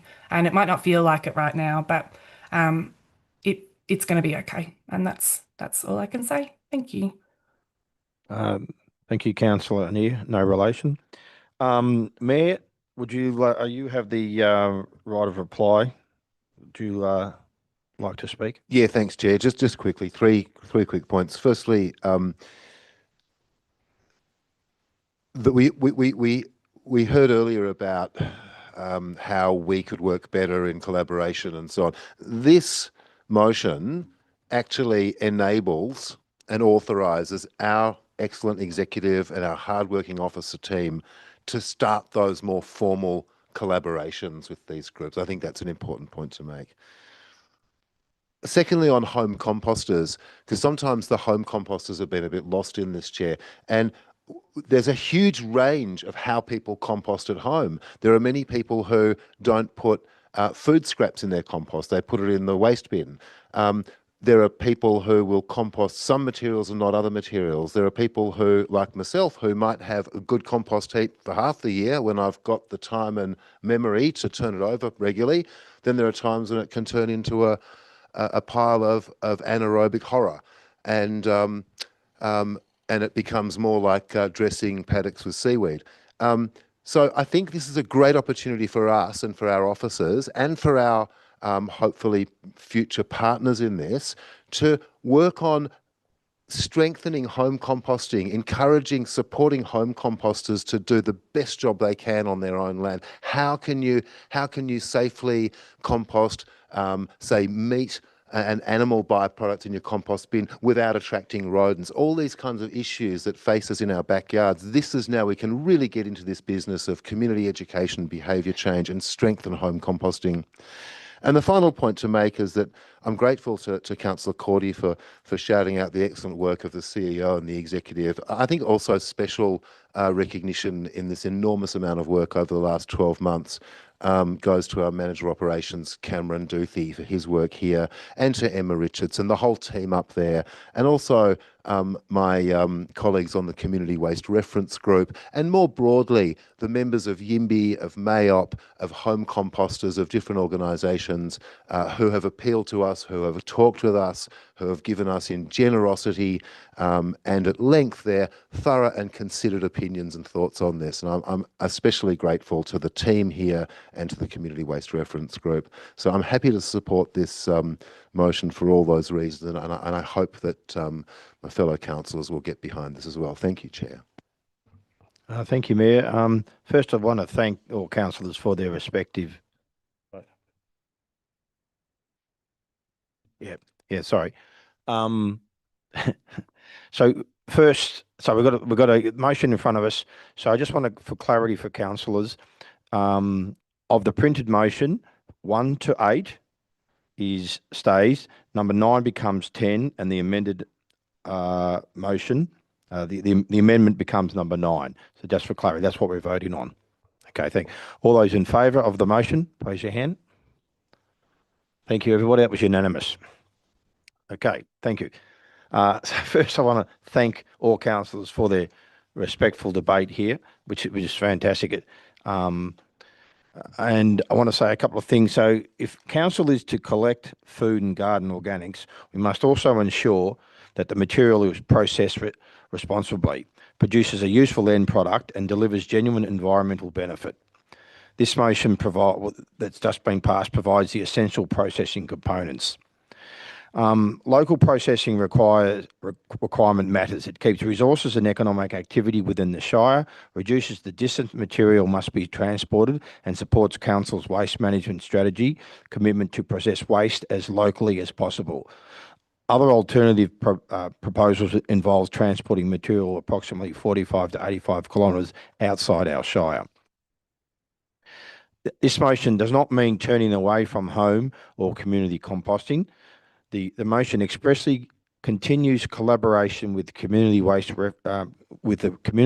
Reference Group, YIMBY, and Mount Alexander Organics Partnership.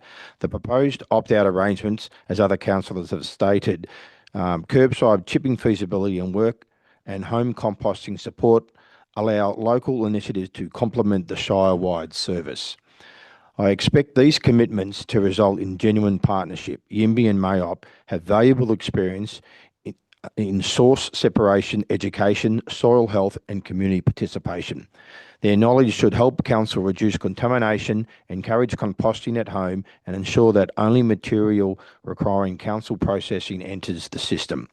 On balance, I think this motion turns material currently treated as waste into locally useful resource. It reduces landfill disposal and associated emissions, avoids unnecessary transport, establishes enforcement quality requirements and provides sufficient time to obtain approvals before July 2027. Thank you.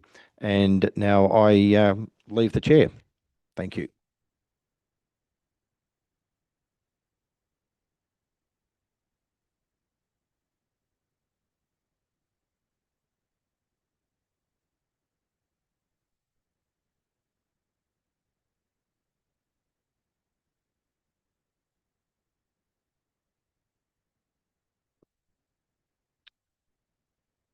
So, councillors, the next item here is under 9.2 communities, and the item is 9.2.1 Neighbourhood House Policy Review. Can I ask Councillor Hastwell to introduce this, please?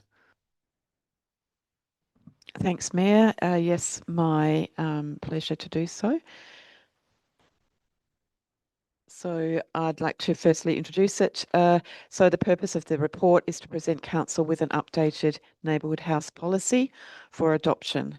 The policy outlines Council's commitment to supporting neighbourhood houses within the Shire, recognises their valued contribution and acknowledges their capacity to strengthen resilience, connectivity and inclusion within the Mount Alexander Shire community. The Neighbourhood House Policy was adopted in May 2020 with the stated aim of providing a framework for a fair and equitable approach to the support provided by Council that meets the needs of current and future neighbourhood houses within Mount Alexander Shire. The policy has been reviewed on a 3-year basis to ensure its continued relevance and effectiveness. It was last reviewed in June 2023. This review recommends 3 amendments. a change to the scope of the policy to better reflect the state government funding model applied across the sector.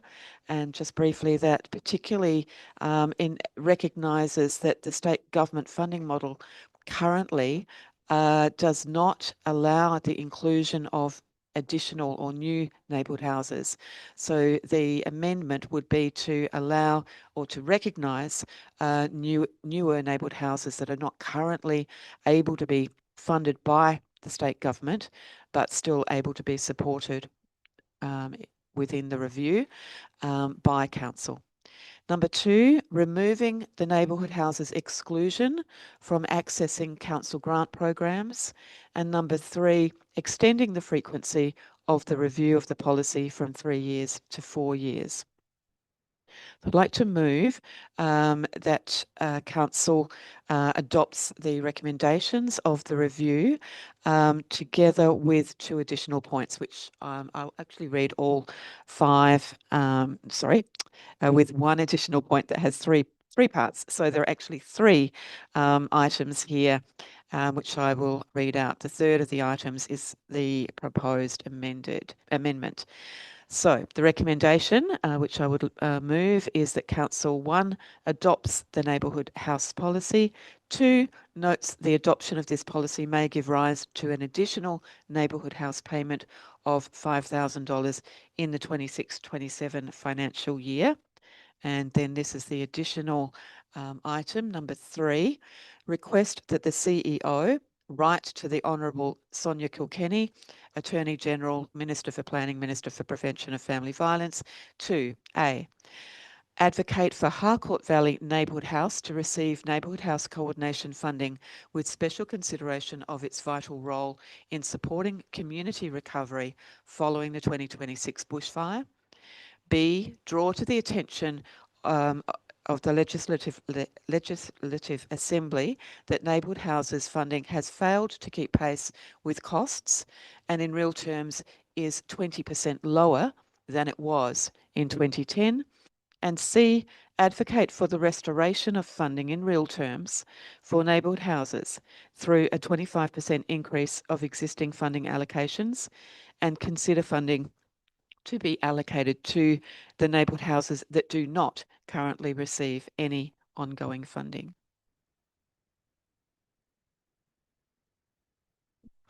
Thank you, Councillor Haswell. Do we have a seconder for this? Thanks, Councillor Cordy. Councillor Haswell, do you want to speak to your motion further? Yes, thank you, Mayor. So I think many of us, probably most people who've lived in communities, and I guess that probably includes all of us, are aware to some extent of the work, the very valuable work that is undertaken by neighbourhood houses. Within the Shire, we currently have the Malden Neighbourhood Centre and also Castlemaine Neighbourhood House, which have been funded under the existing policy and are also, which also receive operational funding from the state government. I should also point out that within this policy, the terminology referring to neighbourhood houses covers those that are also known as neighbourhood centres or other similar terms. They're all pretty much the same thing. And this the change to the policy, the changes that I've just outlined, I think are particularly significant at this point in time because what they do is allow the Harcourt Valley Neighbourhood House to be considered under Council's policy, even though the state government's current arrangements are such that no new neighbourhood house, including Harcourt Valley Neighbourhood House, is eligible to be considered for state government funding under the Neighbourhood House Coordination Program. We think that's a real issue, and that's why we've also included that advocacy item in relation to the review. Very significantly also, and I know that neighbourhood houses will be really delighted with this, is that the review of the policy includes a change to the current restrictions on neighbourhood houses in relation to being able to apply for council grants. The arrangement has been such that because neighbourhood houses receive an annual allocation from council of $5,000 each, that has meant that they are not eligible to apply for community grants, etc. We know that neighbourhood houses are very often the grassroots, if you like, melting pot. They are where innovation takes place. They are where communities come together, and they are very much in touch with their communities and very often have excellent ideas about community projects, events, activities that might well qualify and be a priority under our other grants programs. So this review of the policy enables neighbourhood houses to be able to apply and therefore for those further benefits to flow through to the community. Of course, they will be subject to the same criteria as any other application from the community. I think those are the main points. There's a small adjustment also in terms of the frequency of the review of the policy. This review has recommended, and we accept the recommendation, or I accept it, and I encourage my fellow councillors to do so, that there's a shift from a 3-year basis of review to a 4-year basis of review. And yes, thank you. I think that's probably enough from me at this point. Thanks, Councillor Hastel, for that very clear introduction and explanation. Is there any opposition to this motion in the chamber at this stage? Councillor Cordy, would you like to speak now or reserve your right? Speak now, thanks, Mayor. Look, the neighbourhood houses all provide lots of opportunities for residents and support for our communities. In regards to the Harcourt, the new house there, I'd like to acknowledge the support of Marie Edwards, our member for Bendigo West, in the support of Harcourt House. She's had a major role to play right through the journey in terms of refurbishment of the old railway station and getting it set up. So thank you, Marie, for your support. I'd also acknowledge the Harcourt Progress Association for their work since the bushfire, but also their support of the neighbourhood house. And I hope our advocacy to the relevant minister gets a favourable response. Thank you, Mayor. Thank you, Councillor Cordy. Any other councillors like to speak to this? Councillor Walker. Just briefly, as someone who over time has had a tangential relationship with neighbourhood houses, thank you, Councillor Hastel, for the motion and Councillor Cordy for the seconding. We've got 3 really good community houses in this shire. One is nascent, we want it to grow, and I support the motion. Thank you, Councillor Walker. Any other councillors like to speak to this? Thank you, Councillor Driscoll. Thank you, Mayor. Just a couple of things. Operational costs for neighbourhood houses have increased significantly in recent years. Utilities, insurance, staffing costs, placing pressure on the organisations, and also on the flip side of that, is that community has also been experiencing heightened cost of living pressures. The demand for neighbourhood house programs and services has increased, so they're getting it from both ways. And with this motion, there is no financial implication for council if neighbourhood houses gain access to apply for the council grants, because there's no increase in the funding pools of each grant program being proposed. Thanks, Mayor. Thanks, Councillor Driscoll. Any other councillors like to speak to this? Then Councillor Hastwell, you have a right of reply. Thanks, Mayor, and thank you also, fellow councillors, for your reflections and contributions. I will just also point out that with the shift to broadening the scope of neighbourhood houses able to be considered or included in council's neighbourhood house policy, I want to make it clear that we do have a mechanism in place there to ensure that we are able to consider neighbourhood houses in terms of their validity, I suppose, or their their inclusion. Previously, that has been determined by whether neighbourhood houses were recognised by the state for that neighbourhood house coordination program funding. The shift that we're making here is very much in recognition that that current arrangement does not serve our new houses.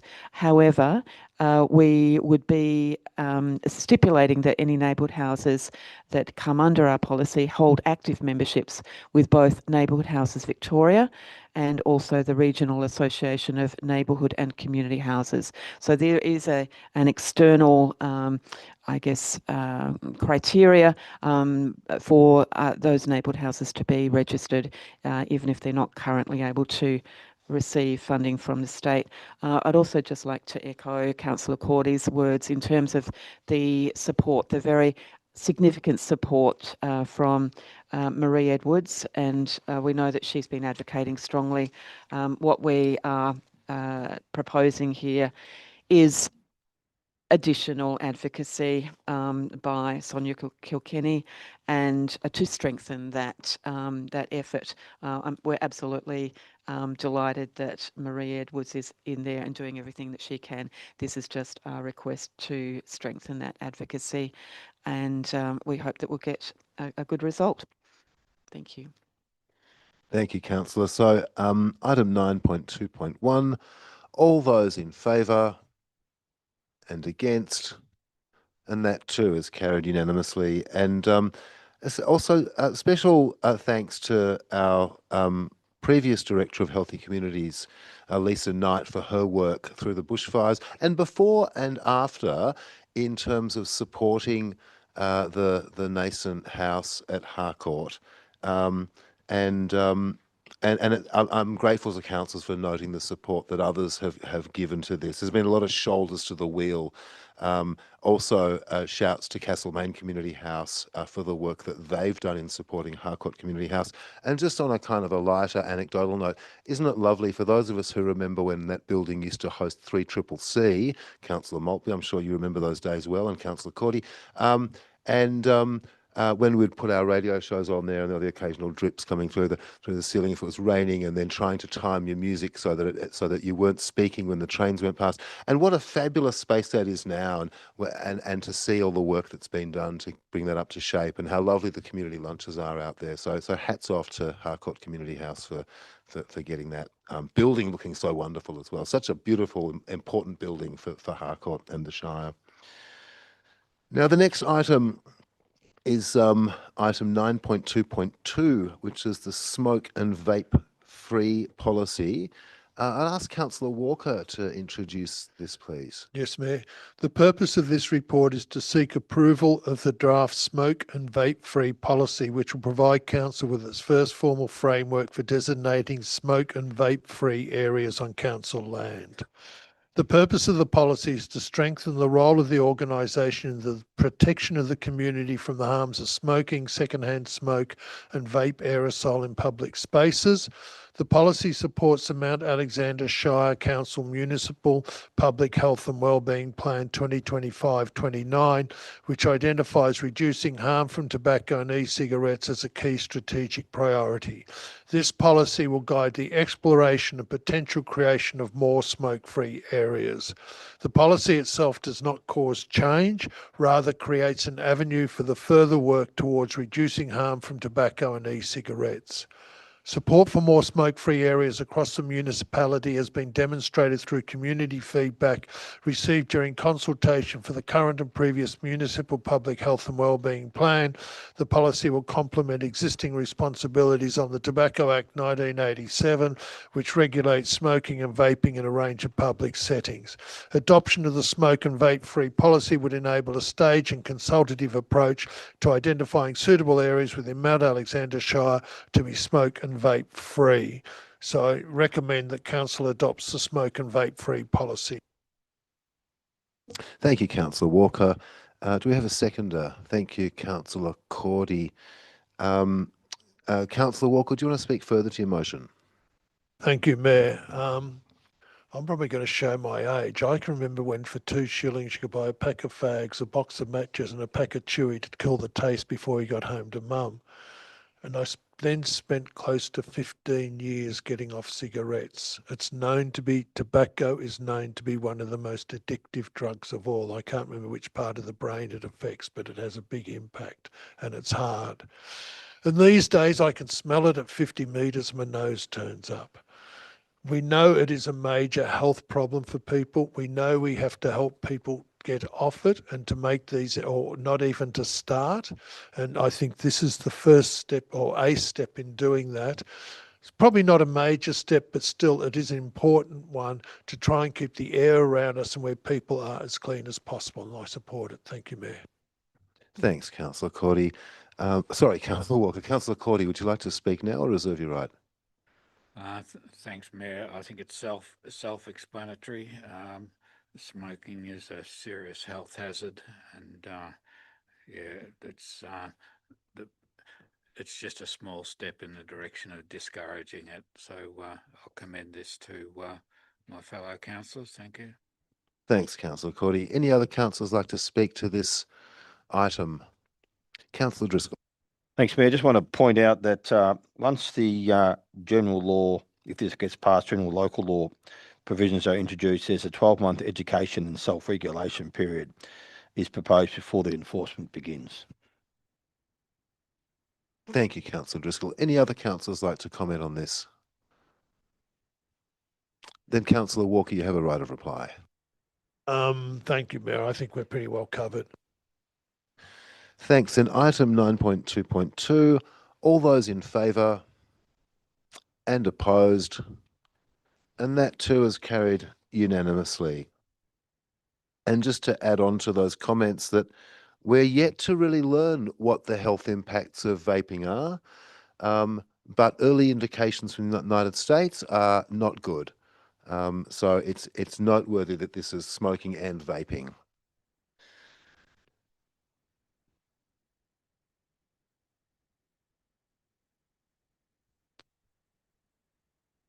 So we have no items under 9.3 or 9.4 or 9.5. So we move on to 9.6, which is organisation, and 9.6.1, which is the nomination of Ms. Kath Skinner as Mount Alexander Shire Council's corporate representative to Central Victorian Public Libraries Limited. Can I ask Councillor Anir to introduce this, please? Thank you, Mayor. Historically, library services were provided by Goldfields Library Corporation. In March 2026, Council resolved to join with 3 other councils, Greater Bendigo City Council, Macedon Ranges Shire Council and Loddon Shire Council, and become a founding member of Central Victorian Public Libraries Limited, a new not-for-profit company limited by guarantee. The new entity is now registered with ASIC and has an ABN. Also in March 2026, Council resolved to appoint the following 2 natural persons as inaugural directors of Central Victorian Public Libraries, Councillor Rosie Anir and Director Lisa Knight as the corporate representative.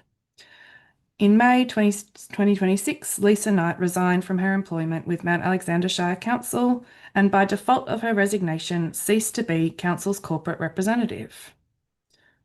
The purpose of the report is to recommend the appointment of Ms. Kath Skinner, natural person, as a Mount Alexander Shire Council's corporate representative to replace Lisa Knight to the Central Victorian Public Libraries Limited Board, as per the terms of the new library entity's constitution. And I will move the motion that Council approve the appointment of Ms. Kath Skinner, natural person, as Mount Alexander Shire Council's corporate representative to the Central Victorian Public Libraries Limited Board. Thank you, Councillor Anir. Do we have a seconder? Seconded. Thank you, Councillor Maltby. Councillor Anir, do you want to speak further to this? Only briefly. I think, it's pretty self-explanatory. There needs to be 2 of us, a councillor representative and a corporate representative, since former Director Knight has moved on and Kath has joined us. It makes sense for Kath to join me on the library board, and this is what we need to do to make sure that that happens. And yeah, I think it'll be great because I love the library board and we get to do lots of nice things, and yeah, it's just a little bit of joy. So I'm very happy to welcome Kath aboard. Thanks, Councillor Neer. Councillor Maltby, would you like to speak now or reserve your right? Okay. Any other councillors like to speak to this? Councillor Maltby. Oh, beg your pardon, Councillor Walker. Just a brief one. Working with Kath, I know she's new here in interim, but it's just been very good working with you. Thank you, Councillor Walker. Councillor Maltby. Thank you, Councillor Maltby. Councillor Anir, you have a right of reply. Okay, thanks, councillors. So on item 9.6.1, all those in favour and against, and that's carried unanimously. And thank you, Kath, for stepping into this role. I'm sure you'll find it as rewarding as Rosie does. 9.6.2 is the reappointment of Audit and Risk Committee independent member John Watson. Can I ask Councillor Driscoll to introduce this item, please? Thank you, Mayor. The Audit and Risk Committee is created under Section 53 of the Local Government Act 2020. The committee's role includes assisting council in discharging its oversight responsibilities in relation to financial performance reporting, risk management, fraud prevention, policies and controls, compliance management and audit functions. The Audit and Risk Committee charter states that the committee will consist of 6 members appointed by council, 4 of whom must be independent members. The purpose of this report is to seek Council's approval to reappoint Mr. John Watson as an independent member of the Audit and Risk Committee. And Mayor, I'd like to move that Council reappoints Mr. John Watson to the Audit and Risk Committee for the period 1st of July 2026 till the 30th of June 2029. Thanks, Councillor Driscoll. Do we have a seconder? I'll second that, Mr. Mayor. Thank you, Councillor Maltby. Councillor Driscoll, do you want to speak further to this? Yes, thanks, Mayor. Mr. Watson has indicated his desire to be reappointed to the committee for his 3rd and final 3-year term. In July, in our session, the committee, excluding Mr. Watson, was asked the following questions: do you support Mr. Watson's nomination for a 3-year term, a 3-year term rather? If you support Mr. Watson's nomination, can you please provide feedback regarding Mr. Watson's contribution to the committee, including his expertise? Do you recommend to Council Mr. Watson's reappointment to the committee? Feedback was provided by 2 councillors members and 3 independent members, and is a confidential attachment to this particular report. But however, in summary, the committee unanimously supported the reappointment of Mr. Watson for a 3rd 3-year term. Thank you, Mayor. Thank you, Councillor Driscoll.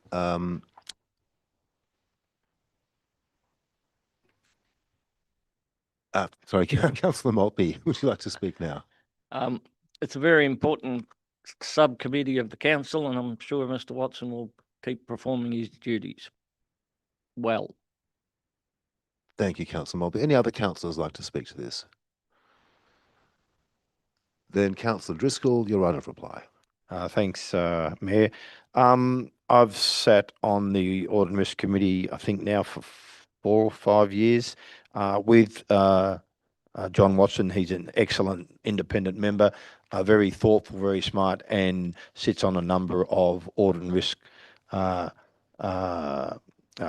committees in bigger councils than us, and I think he's an excellent member. So I would hope other councillors will support this.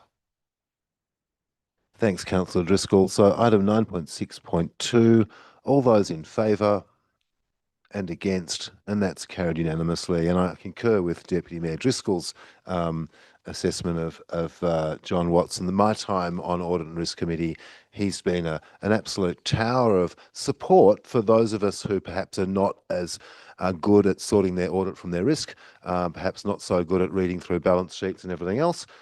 John is both professional and has been very clear in advice that he provides to the committee, and I believe his support is fulsome from all of us. So then we have the next item is Delegates Reports, and I'll ask Councillor Hastwell if you'd like to read your Delegates Report, please. Thanks very much, Mayor. And as usual, the last month has been busy, but I would just like to highlight one particular aspect. So I wanted to highlight the launch of the Wildflowers sculptural installation by local artist Laura Woodward in the Castlemaine Botanic Gardens on the 23rd of July. It's a beautiful, evocative and highly approachable series of 7 sculptures representing the women behind the founding of CAM, Castlemaine Art Museum, who have until now been largely invisible to history. They were pretty much written out in favour of giving profile to male committee members. What a surprise. But the Wildflowers sculpture not only does them justice, but creates links to their involvement in botany, and also the approach to the work has involved Jarrah women elders and an approach to honouring country. So it's a particularly layered approach to honouring those founding members of the Castlemaine Art Museum, but also then to bring that into a context where it acknowledges and joins together with First Nations. The work, which has been years in the development of the concept and then in the actual development of the making of the work, is being exceptionally warmly received by community. It'll become an iconic part of the identity of Castlemaine and the wider Shire. Last week, Castlemaine Art Museum also within a context of women's voices, contributions and acknowledgement. In addition to the artist and her team, Auntie Kerry and Auntie Marilyn, I'd like to acknowledge council staff and especially project manager Madeline McClelland. And I'd also like to mention the great contribution, input and support for this and other public art initiatives by our voluntary expert members of our community through the Public Art Advisory Panel. Thank you. Thanks, Councillor Hastwell. Thank you. Councillor Walker, do you have a report for us? Thank you, Mayor. Just a few things we've done. Elphingston attended the play group there, did a sort of launch. They got a $3,000 council grant for new toys and whatever for the young ones, which was phenomenal. They're bright colours. There's a whole heap. So there's sort of mats they can fall on, which is safe. And most of the toys, apart from fun, have a learning aspect to them. And since they've got it, there's been a whole new influx of kids there. There's probably about 20 kids, or maybe not that many, because there was 9 parents, I noticed, of which 8 were mums and only 1 dad, but maybe that will change. There's a photo about it in the Midland Express. Also, I attended the AGM of the Elphingston Rec Reserve Community Advisory Action Committee. They got renewed, 12 members, a lot of new ones, including on the executive, so that's a very good sign. In Chewton, the pool CFA bonfire was a great success. Again, over 400 people attended, a lot of donations from local businesses towards it as well, thanks to them. Also facilitated the Golden Point Land Care Strategic Forum that was a success. Taradale Progress Association, their quarterly meeting, which was very good to go to, always nice to mix with them. And finally, I am on leave from Friday 28th of this month, effectively until Monday 7th of September. Thank you. Thanks, Councillor Walker. And what an exciting month you've had, Councillor, and I share your enthusiasm, Councillor Hastwell. That was a ripper of a launch of the Wildflowers project. I just note how fun it was that whenever the artists got up to speak, the sun came out from behind the clouds. As soon as us functionaries got up to speak, the sun ran away. It was funny, but it was a lovely launch. It really was, and thanks, Councillor Hastwell, for shouting that out. Just quickly, I just want to make note that I was very happy to be invited to the season opening match of the Castlemaine Croquet Club. Now, I had not played croquet before, either association or golf croquet. Played some golf croquet, and I think for the first time in my life, I think there's not many people who can say this. I had a win over the Speaker of the Victorian Parliament. I had a win over Marie Edwards. My team won 7-3, and I thank our local member for her good sport and her very good humour in not winning on that occasion. But big shout out to Peter and Peter, and to John and to Christine and to Trish for making us so welcome there. I think I can say without fear of contradiction that the refreshments provided at Castlemaine Croquet Club surpassed just about any other refreshments, including those ones wonderfully provided for us here on council. That was really extraordinary.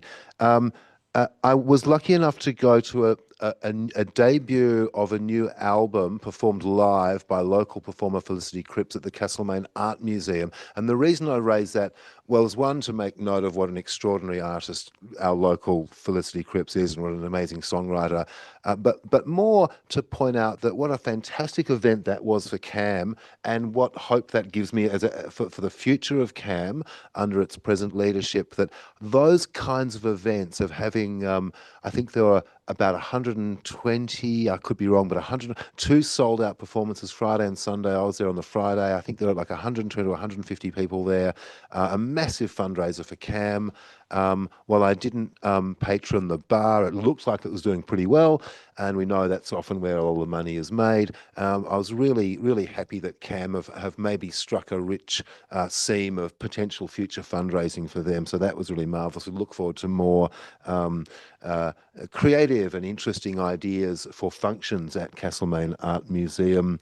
And also went out on a couple of graffiti busts with the Graffiti Busters, and that was really interesting for me to get some first-hand experience, not just in cleaning texture, solvent-based aerosols, acrylic-based aerosols. I could go on off different surfaces and how many different products they use to clean those different surfaces, but also to experience that camaraderie of that particular group and the work that they do. So shouts to them. And CEO, I think you have a few you want to mention tonight. Thank you, Mayor. I'd just like to mention two. The first was that together with Interim Director of Healthy Communities, Kath Skinner, and the Manager of Community Partnerships, Rosalie Rogers, or Community Wellbeing, Rosalie Rogers, I attended a meeting with Lisa Chesters, the federal member for Bendigo, to be able to discuss and promote the needs and the work that we are doing within our aged care services here, Mayor. And it's in the media, you might have noticed a number of stories recently that have been presented about the changes of the Aged Care Act and how they've been rolled out. We were very fortunate to be able to get the support of Lisa Chesters, who's agreed to advocate on behalf of the experiences we have here in Mount Alexander Shire of providing aged care services, some of the challenges and some of the recommendations that we see would be beneficial for our people who are seeking support in this area. So we know that Lisa Chesters will be taking those forward to the Minister, the Federal Minister, to put forward our case, which was really fantastic for this week. And the second one I'd just like to bring your attention to was, together with yourself, Mayor, we attended the regional cities, Victoria's leaders reception at Parliament House. So regional cities put on a reception with members of Parliament and all political parties in the state Parliament to discuss the needs of regional cities and rural areas and the importance of us to be able to advocate for those needs in the rural areas with regard to roads, with regard to economic development and tourism, etc., that help our communities and our economies thrive. So that was a beautiful opportunity for us to get some messages directly to the members of Parliament who are currently sitting and those who will be contesting the upcoming election to put forward our benefits and the importance of investing in regional and rural areas. So thank you, Mayor. Thank you, CEO. Yeah, indeed it was. Yeah. Yeah, and the refreshments were good, but I reiterate, just to underline, the Castlemaine Croquet Club. Okay, so notices of motion, we have none. Urgent special business, we have none. Confidential items have none. But before we draw the meeting to a close, I left something out a bit earlier at item 9.6.2, which was when I was shouting out the former director, Lisa Knight, for her work with the Harcourt Neighbourhood House, Community House. I think it's also incumbent on me to acknowledge Alana Cooper's extraordinary work in that role, and also Shana Cropley more recently, and of course our present director, Kath Skinner. But particularly to that team, extraordinary team and great work supporting Harcourt. So at, I think it's 9:03, we draw the August meeting to a close. Thank you.